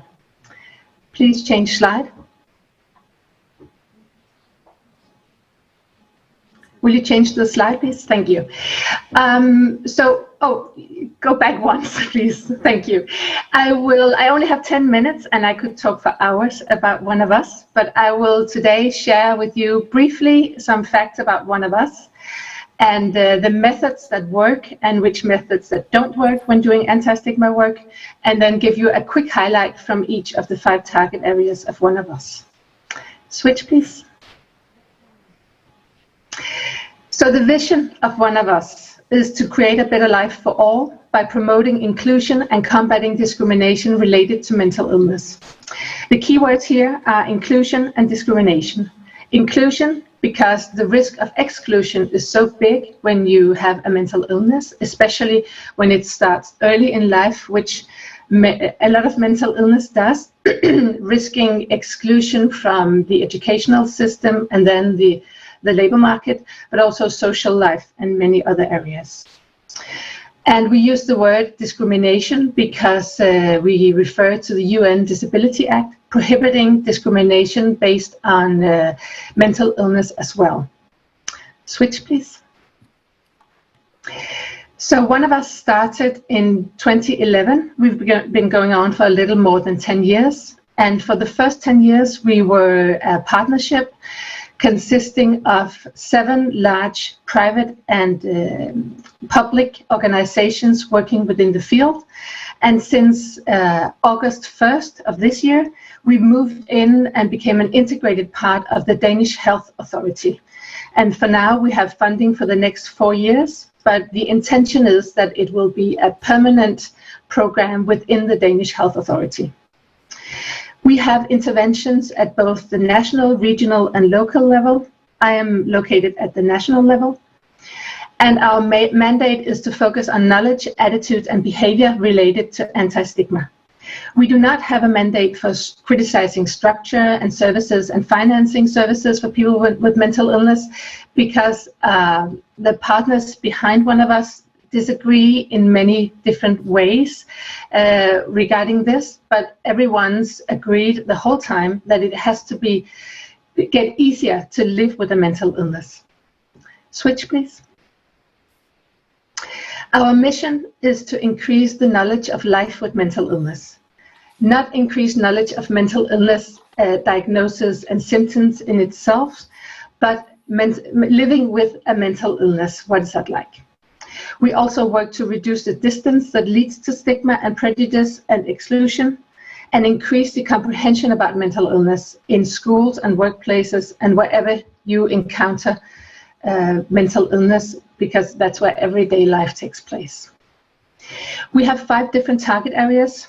One is service users and relative, that is people with lived experience of mental illness and relatives. It's professionals in the health and social sectors. It's the labor market, young people, and the public and the media. Switch, please.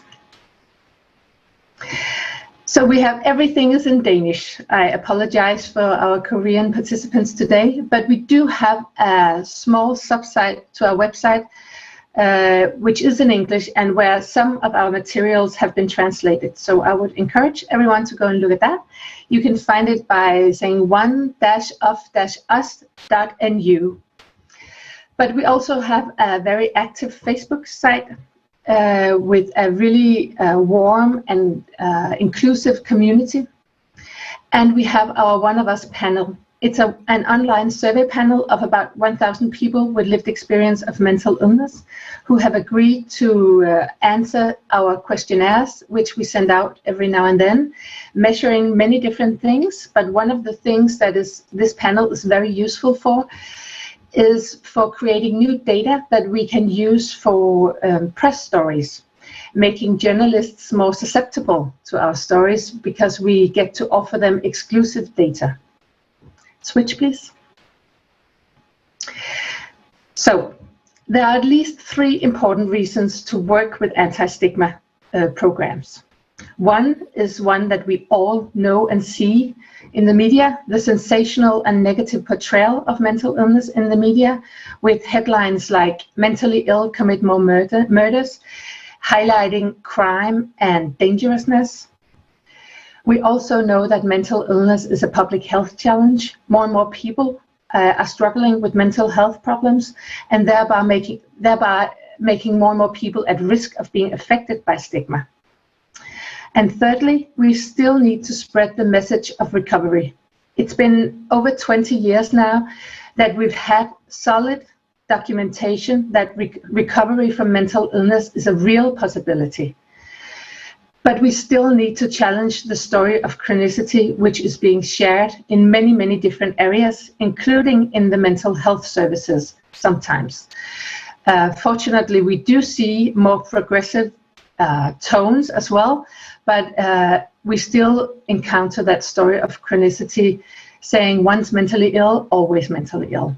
And that needs to be challenged. Change, please. So another reason for challenging stigma is the very serious consequences of stigma and discrimination. I already mentioned the major risk of exclusion from all areas of life. But there's also a very reduced life expectancy and life quality. We know from Danish data that people with severe mental illness risk a 15 to 20 years reduced life expectancy.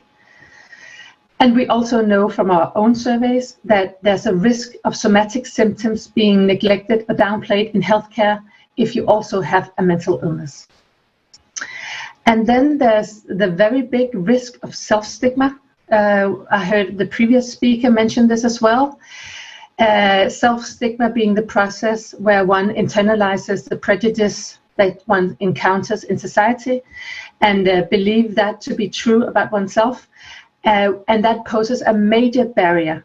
And a person risks limiting oneself, losing hope, having a sense of worthlessness, failure, and low self-esteem. And this is very serious. From a major discrimination survey that we conducted in 2015 with more than 1,200 respondents, 9 out of 10 respondents had at least one symptom of self-stigma.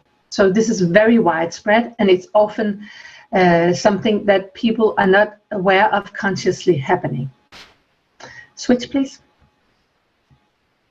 So when doing anti-stigma work, it's of course very important to know what works, but it's equally as important to know what doesn't work, because what doesn't work risks perpetuating stigma. So traditional communication about illnesses and symptoms, if you only do that, there's a risk of pseudo-diagnosing and increasing stigma.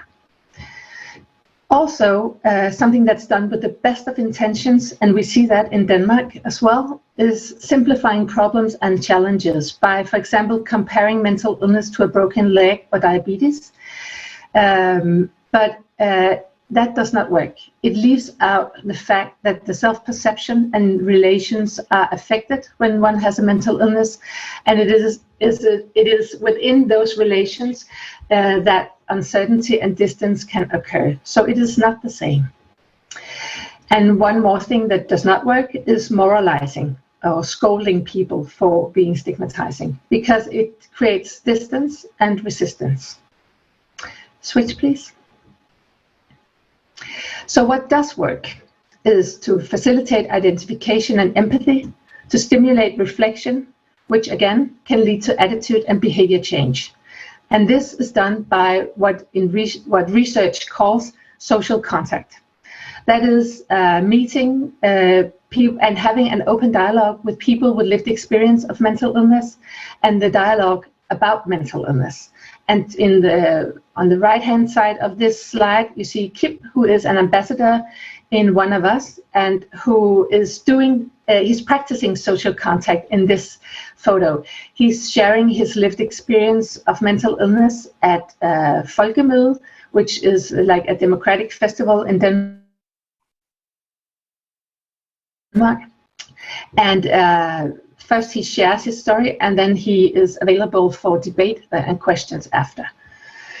And in One of Us, we call the volunteers ambassadors. And something else that works is to challenge myths with facts. And I'm not sure the third point translates very well, and I apologize for that. But intrude with statements without being intrusive, meaning we try to shake people up a little bit. It's okay if it hurts a little when being challenged about stigma. And just going back to social contact, this can be done in many different ways. It can be done face-to-face, like you see Kim doing in the photo, but it can also be done via film, radio, theater, in the media in general, social media, wherever there's opportunity to share lived experience, and especially when having a dialogue about this. Switch, please.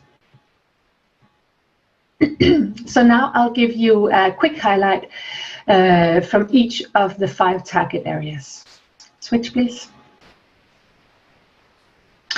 So for the target area service users and relatives, we have a self-stigma program. It's originally from an American and Israeli material called Narrative Enhancement and Cognitive Therapy, which we made a translation and an adapted version, which the Danish translates into personal story and self-stigma. It's a 20-session manualized group intervention, which consists of psychoeducation, cognitive restructuring, and storytelling exercises. Yeah, I could talk for a long time about this, but I'll switch, please. For the next target area, professionals in the health and social services, we have the Dialogue Kickstarter, targeted mental health professionals. And the objective is to create awareness of communication, to motivate staff to a dialogue on respectful language and acknowledging culture and social conventions, and to have the staff work in a more goal-directed manner to promote anti-stigma. And the toolkit, the main ingredient here is film with ambassadors. Ambassadors sharing different experience from being within mental health services. Switch, please. For the target area, the labor market, we have developed dialogue cards for professionals in job centers. And I already mentioned that mental illness increases the risk of exclusion. So the job centers are working with people who are on sick leave or who are not in the labor market, perhaps due to mental illness, or people who have mental illness as part of their experience. And this drawing is one of the dialogue cards illustrating the very narrow access to the labor market. And sometimes people don't fit into that. So as I just heard one of the previous speakers talk about, we need a more flexible labor market that leaves room for maybe fewer work hours or just different conditions than maybe some other employees. Switch, please.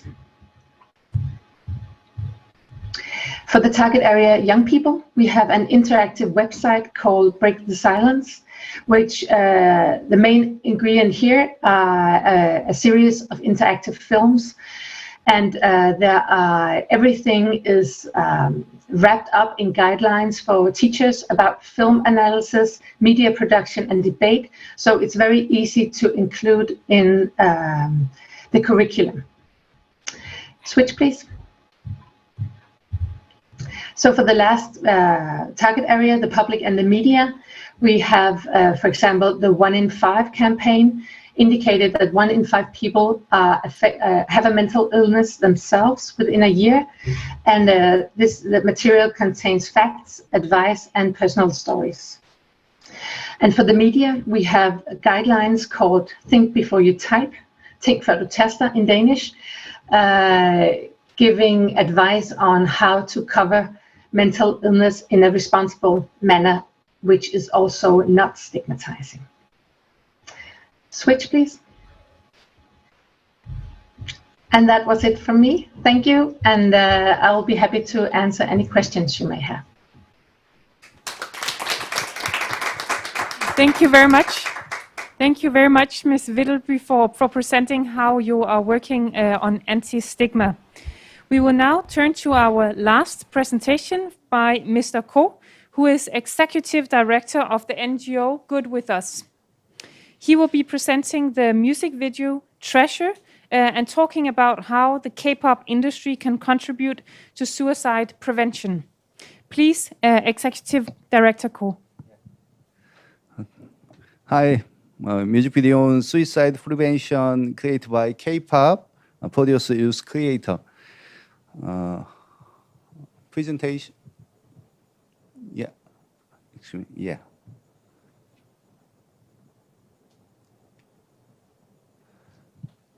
Yeah, culture prevention naming is mind hug.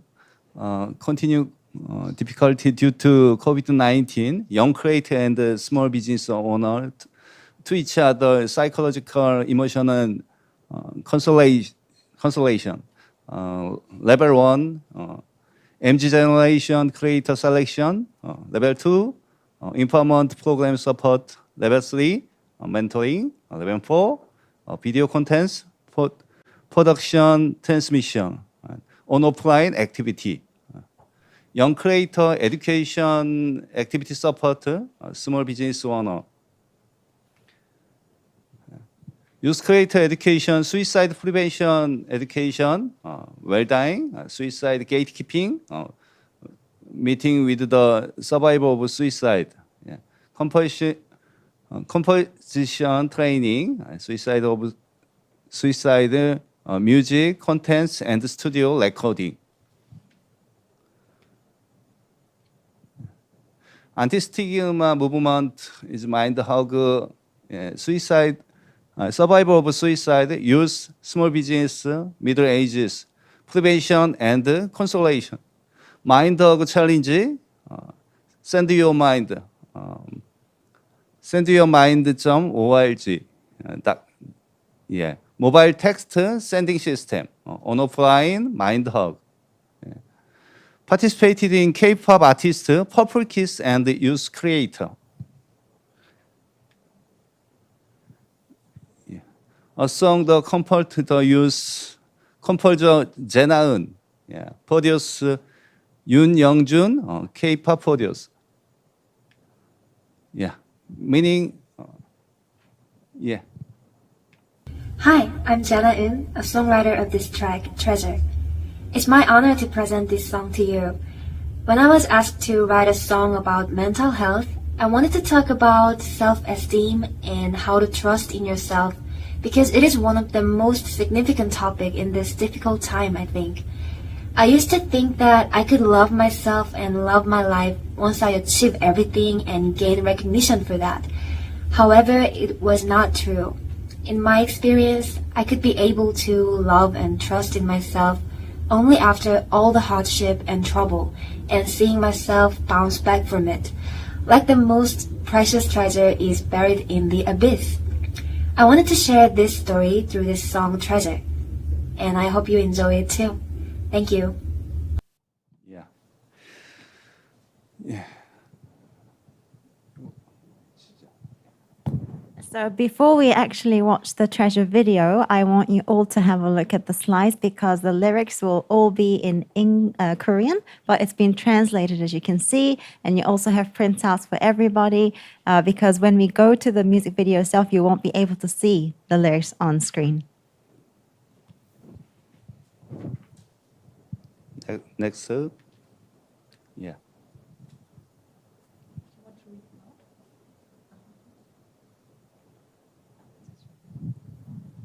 So I'll just, as recommended, read it out.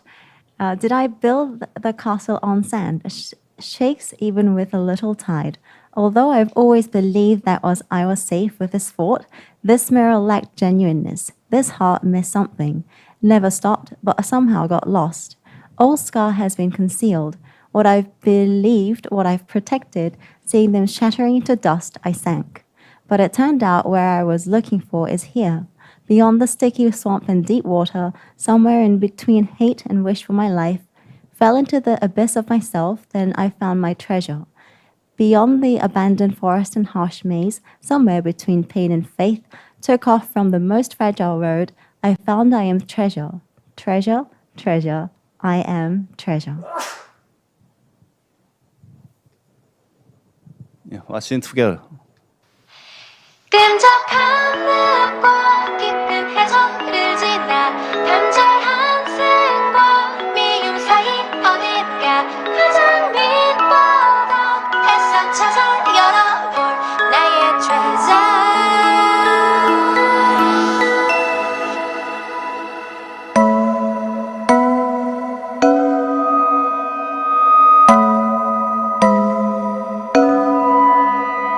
엉뚱한 길을 찾아 헤맨 나 사람들은 분명 여기라는데 난 높은 구도에 숨이 막혀와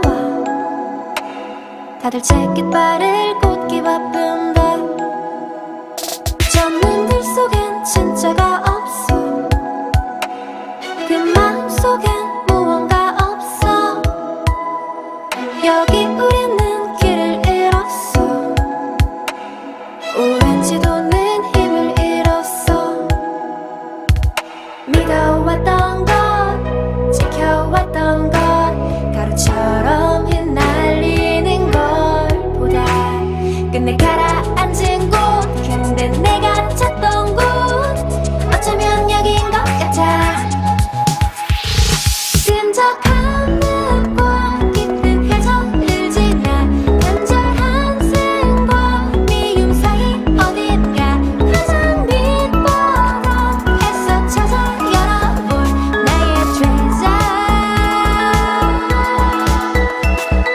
treasure, treasure, 나의 treasure, treasure. treasure, treasure, 나의 treasure, treasure, 나의 treasure, treasure. treasure, treasure, 나의 난 모래 위에 성을 지었나 작은 세파에도 위태로운 게 이 요새 위에서는 언제나 난 안전하다 생각했는데 이 거울 속엔 진짜가 없어 내 마음 속엔 무언가 없어 쉰 적 없는데 길을 잃었어 오랜 상처는 덮여 있었어 믿어왔던 것 지켜왔던 것 가루처럼 휘날리는 걸 보다 끝내 가라앉은 곳 진짜 나를 만날 곳 어쩌면 여긴 것 같아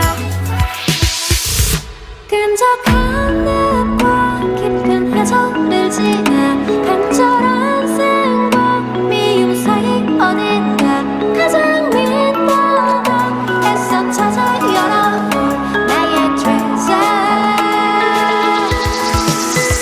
버려진 숲과 거친 미로를 지나 벅찬 나쁨과 믿음 사이 어딘가 가장 나약한 뱃속 나 올라온 나는 treasure. treasure, treasure, 나는 treasure, treasure. treasure, treasure, 나는 treasure, treasure, 나는 treasure, treasure. treasure, treasure, 나는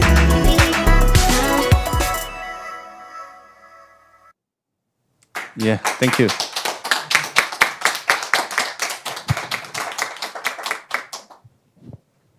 Thank you very much, Executive Director Ko.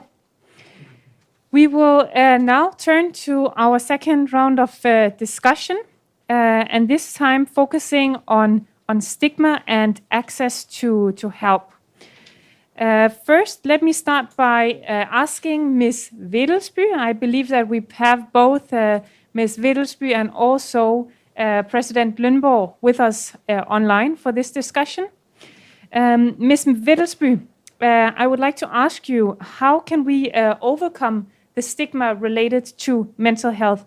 I know that you have spoken to a number of initiatives from the One of Us campaign, but since we're still not there yet, what other sort of initiatives do you see are needed, perhaps from different parts of society? If you could please share your thoughts on that. Yeah, I think we should share experience to as much as we can, and then use that experience within the different sectors, the major sectors of society where we need to reduce stigma. For example, having mental health problems or mental health on the curriculum for school kids. We could also make rules for the labor market to include people to a higher degree within the labor market, and within the health and mental health services, it should be also obligatory to deal with anti-stigma. So I think we need to make it a formal part of the major life areas, you can say, where you encounter mental illness. Thank you very much, Ms. Wedelsby. And my second question goes both to President Lundborg, who's with us online, as well as President Choi and Ms. Lee of Mental Health Korea. I would like to ask you from the peer specialist perspective, from the consumer perspective, are there any barriers to seeking help for you? Perhaps I don't know if President Choi, would you like to go first, in sharing some reflections? Like barriers for the consumers, or yes. I don't know. It's been. I think stigma is a part of our culture. It's been like here like a long time. I don't think it's gonna be like gone soon. So my focus is just try to change mental health climate. It's easier for us just to change it by naming the right one. Actually, mental health climate meaning that is using right terminology, but not feeling bad about it. Just like maybe consumer is a better word because it's empowering kind of thing. Also other leadership.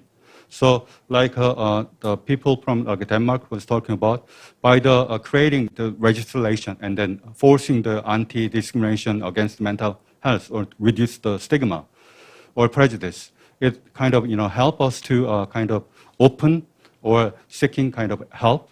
I think that's available. Also, I think in order to change mental health climate, I think we need to make more role models, because we have to show them we are exist and it can be dealt with the condition and live well with the right amount of treatment and help of others. And this is crucial that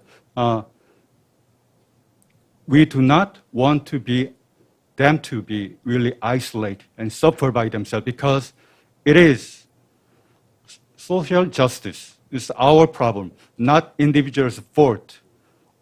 So this is really important by educating young people, starting young age. I think that's how I create this mental health career, and I'm just focusing on changing the mental health climate. So I'm not sure if I answered your question. That's my thought on prejudice and stigma against mental health. Yes, you definitely did. And I would also like to ask President Lundborg, from your perspective in Denmark, what are the barriers in Denmark? What are the challenges for receiving help and treatment? It's a big question, and first of all, I have to tell you that I am not specialist in this subject. I'm a very new elected president of the organization, and I have no personal experiences in that subject. But I think that it has to do with also the problem of stigma, because the mental illness is still seen as something you are not aware of. What's that? We have not information about it, and therefore you also have you are concerned about what are the side effects of a treatment. And then I also think that it's for many people it's not a convenient to be offer for some treatment in this subject. As the Korea case showed, they call it not patients, they call it consumers, and I think it has to do with this also, that we are a little anxious about being in this role as a patient who need treatment. So I think we have to overcome these barriers. Many things have to be done, but it's very important that we are showing with role models that it is not so unnormal to have some mental illness, as many people, I think, have the impression it is. So but it's of course a difficult question. It is, but it's some very good points you're providing us with, President Lønborg. Thank you for that. I would now open the floor for any comments, questions, and of course you're also very welcome to pose any comments and questions from the Danish side online. Please let us know if you would like to do that, Ms. Wittelsby and President Lønborg.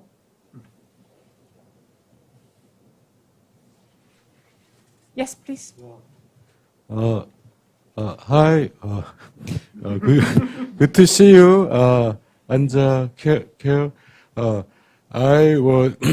I had experience to visit one of us 2 years ago, and hi. To hear from her. That time I was very touching. Very many patients and caregivers uncover their pace and talk about their experience of severe mental illness. So it was very impressive. And she told me the principle of one of us use the humor, just like Viking cartoon. yeah. And do not criticize anyone because many people until now have some stigma. So to deal with anti-stigma movement, they don't criticize anyone, but use humor. Your word was very impressive for me. Thank you. Yeah. Thank you very much, Dr. Pike. And perhaps you want to comment on that, Ms. Wittelsby? Yes, thank you. And hi, nice to see you again. Well, we have, I think I should mention that we have about a little less than 200 people with lived experience who are volunteers in One of Us as ambassadors and who share their personal experience of mental illness. And in order to do so, it's crucial that the volunteers have sufficient training, communication training, where they learn to share their experience, targeted different audiences. Because everyone shouldn't hear your entire life story from beginning to end. So it's really important it's always targeted. For example, if you're speaking to mental health professionals in a closed ward, you could share experience from being yourself a patient in a closed ward. And when speaking to school children, it would be obvious that you could share your experience from being in school yourself. So it's really important that all the volunteers or ambassadors are in a good place in their life where they are able to do this. to share this experience and also feel sufficiently supported by the program, by one of us, and that they feel sufficiently prepared every time they have to go speak to a new audience or one of us activity. So I just thought I should mention that the volunteers are absolutely essential for anti-stigma work because they are the ones practicing social contact, but also they need support and training. Yeah. So, and yes, we love using humor because it's such a serious, potentially very serious subject to speak about mental illness. But I think I should also say that as a general rule, people don't stigmatize because they're evil. So we shouldn't scold them. We should try and make them aware of what's going on and make them reflect about what they do themselves. So because usually stigma is founded in misunderstandings or a lack of knowledge or insecurity. And we want to make people aware to act in a non-stigmatizing manner by being aware of this. I have, Yes. I want to add to what Anja said, that I think it's also very important that famous people who have some illness problems are prepared to tell it. For a few days ago, I was watching the television in Denmark. A very famous Danish musician is called Mads Langer. He has some mental illness. I didn't know that. Many people probably didn't know that. But he was very honest about it, telling what was his problem. And he's still going. He's a very famous musician. And he said that at the moment when he was on the television, he had some problems also. And still he could function and he could do everything. I think it's important to show that people still with mental illness problems are able to function, able to be normal. It's very important. Thank you very much, and that's exactly the work that Good With Us is doing. So that's good to hear that that's also happening in Denmark. President-elect O has a comment. Yes, I totally agree with your ideation and your comment, especially President Choi. I believe that most of stigma is from inaccurate knowledge and not enough information. Because recently, in the past, we have no enough information about mental illnesses, like depression or schizophrenia. However, recently, many scientific studies showed that there is a kind of a brain disorder. For example, recently for the elderly depressed patient with brain MRI, you can find some special changing that showed that hyperactivity of brain, especially in the frontal area. So with proper, accurate information, we can reduce the stigma. And also the other thing is the role model about famous people. Usually, ordinary people, they can remember the bad things. The famous movie star commit suicide or other things. However, in the world, there are very famous people like Abraham Lincoln in the United States president. He had depression. The Churchill, England prime minister, he had maybe bipolar disorder or depression. Or other many artists. I remember the Pablo Casals. He was a cellist, the most famous cellist in the world. He has social anxiety problems. So we have to remember the very famous and very successful people, even though they have some mental illnesses.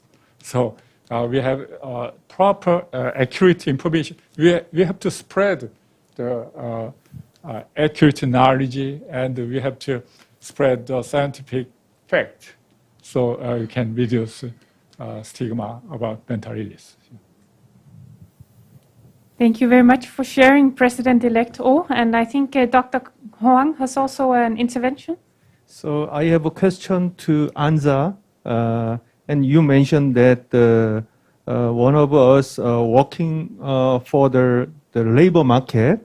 I think it's the same in Korea. So I was working for the vocational rehabilitation for the chronic mentally ill patients, and finally, if after finishing the training course, it's very hard to getting a job in the community.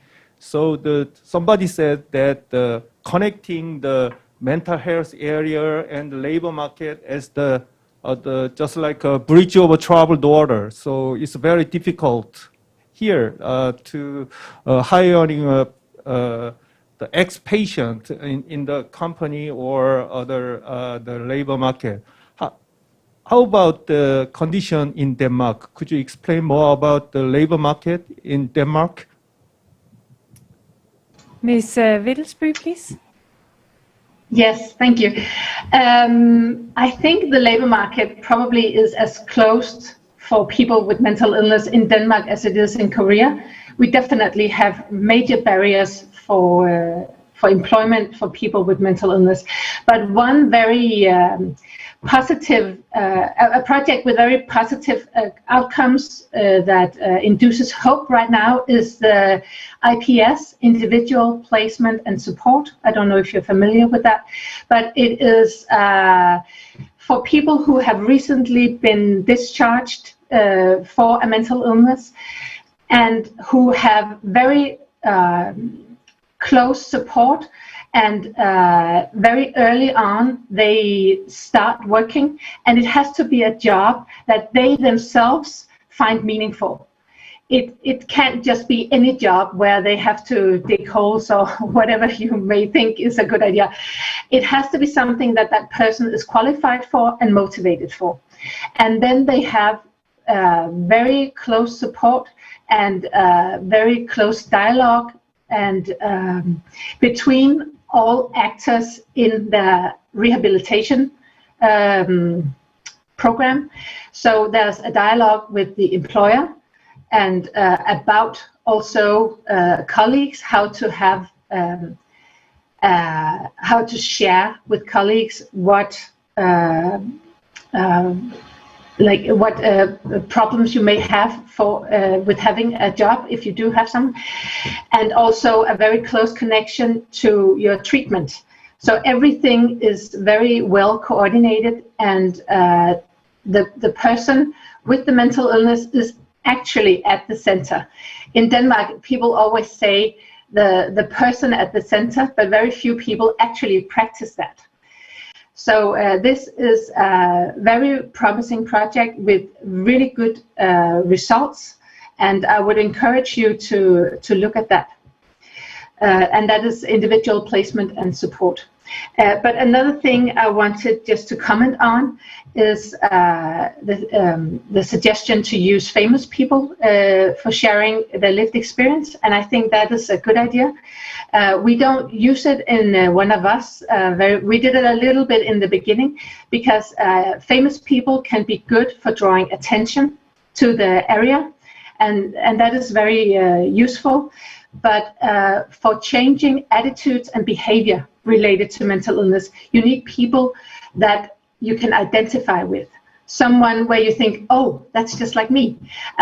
This is a mother just like me, or this is whatever you identify with. So the famous people can draw attention, and then it's the ambassadors, the people with lived experience who have training in sharing their experience. They actually change the attitudes and behavior.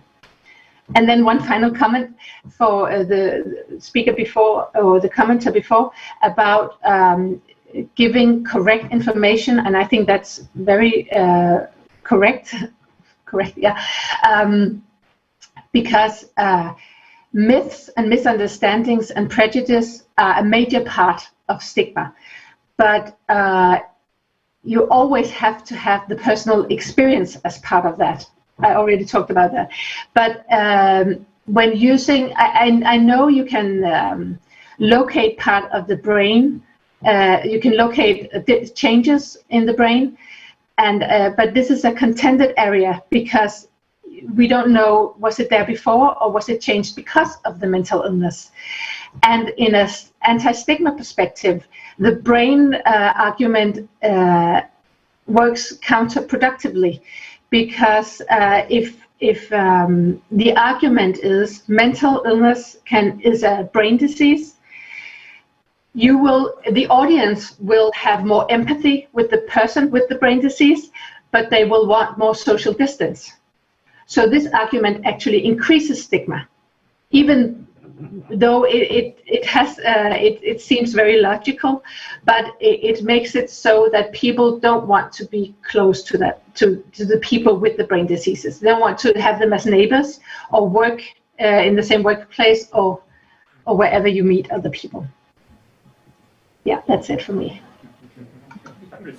Thank you very much, Ms. Widdelsby. And Thank you. I agree with your opinion. However, I think to the all patients with physical illness, even though for the patients with the physical illness, some people they can have stigma or prejudice. Yeah? For the diabetes patient or hypertension patient or other cancer patients, even though. So everybody can have some stigma about that. For example, ordinary people, other people, they used to think they have an illness, so they can work harder or other stigma. I mean, but the exact thing is we have to know the accurate knowledge about the disease. So we have to sometimes we have to accept our situation, our physical and mental state. Even though the normal people, they can have sometimes they can have depressed mood or anxious state. They can have. So at the time we have to give accurate state information, and with that we can overcome. So I mean, why I'm introducing the brain imaging, with proper treatment, the brain activity can change. So after that, several months later, we can after we recheck the brain imaging, the sign or symptoms can disappear. So we can give some hope, and we can reduce the stigma. So I mentioned about it. Yeah. thank you very much. I think we would have time for one final comment or question. Yes? Sorry, I mentioned so much. But finally, I'd like to mention about the peer specialist. I think peer specialist can be the game changer to prevent adolescent suicide, because peer is the most influential people to other peer group. So your activity is so treacherous and very important thing. So we have to encourage their activities, and we have to help them to spread their activities. Yeah. Thank you very much, President O, for that final comment. And I think that quite clearly reflects what Ms. Widdelsby was also talking to in terms of how important it is to identify. So thank you very much to you for that. And I would like to thank all presenters here and all interventions, and to everyone who engaged and listened into this seminar. Before the close of this seminar, I will hand over to His Excellency Einar Jensen, the Ambassador of Denmark to Korea, for his final remarks. Thank you.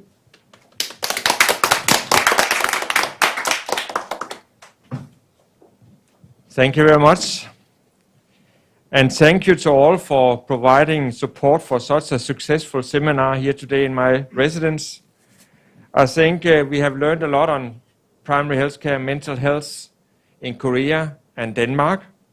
And special thanks to all the presenters many good questions. I think that we had wonderful debate today. World Mental Health Day is just 2 days away on Sunday. And we will continue during October to have focus on mental health. So that stays with us. I think today we have touched upon many very interesting topics. We have learned about, the treatment challenges in terms of getting the treatment and access and how we do it and what might work best and so on. I think we stayed a lot with the early intervention as being something that is crucial. If we do not get to the people in need in time, we fail. We talked about access to information. How do the people that need the information actually get what they need? And how do we service them?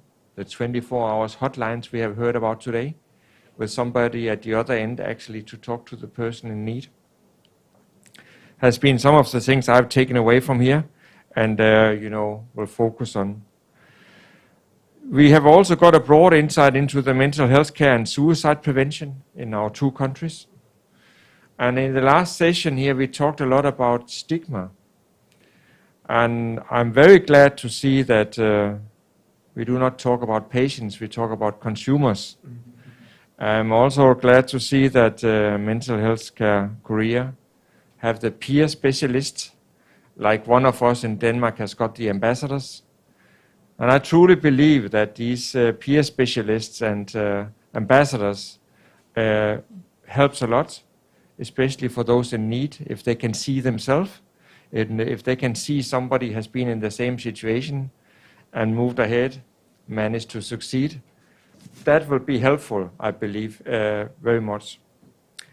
I must also say that Good With Us and the film Treasure touched my heart, in the sense that, a person that builds up self-esteem to making such a beautiful song. Wonderful to see.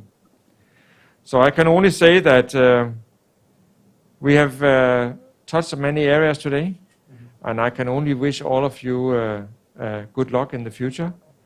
I'm glad to see that we have these organizations out there helping and meeting the consumers, lending them a hand. But now it's time to say goodbye, at least for those in Denmark. So thank you to those in Denmark participating. Thank you to everybody listening in today. We will be back with other seminars. And then I want to at least invite those of you here in the room here tonight, that we can share some food and some good time together and continue discussions. So thank you very much. 감사합니다.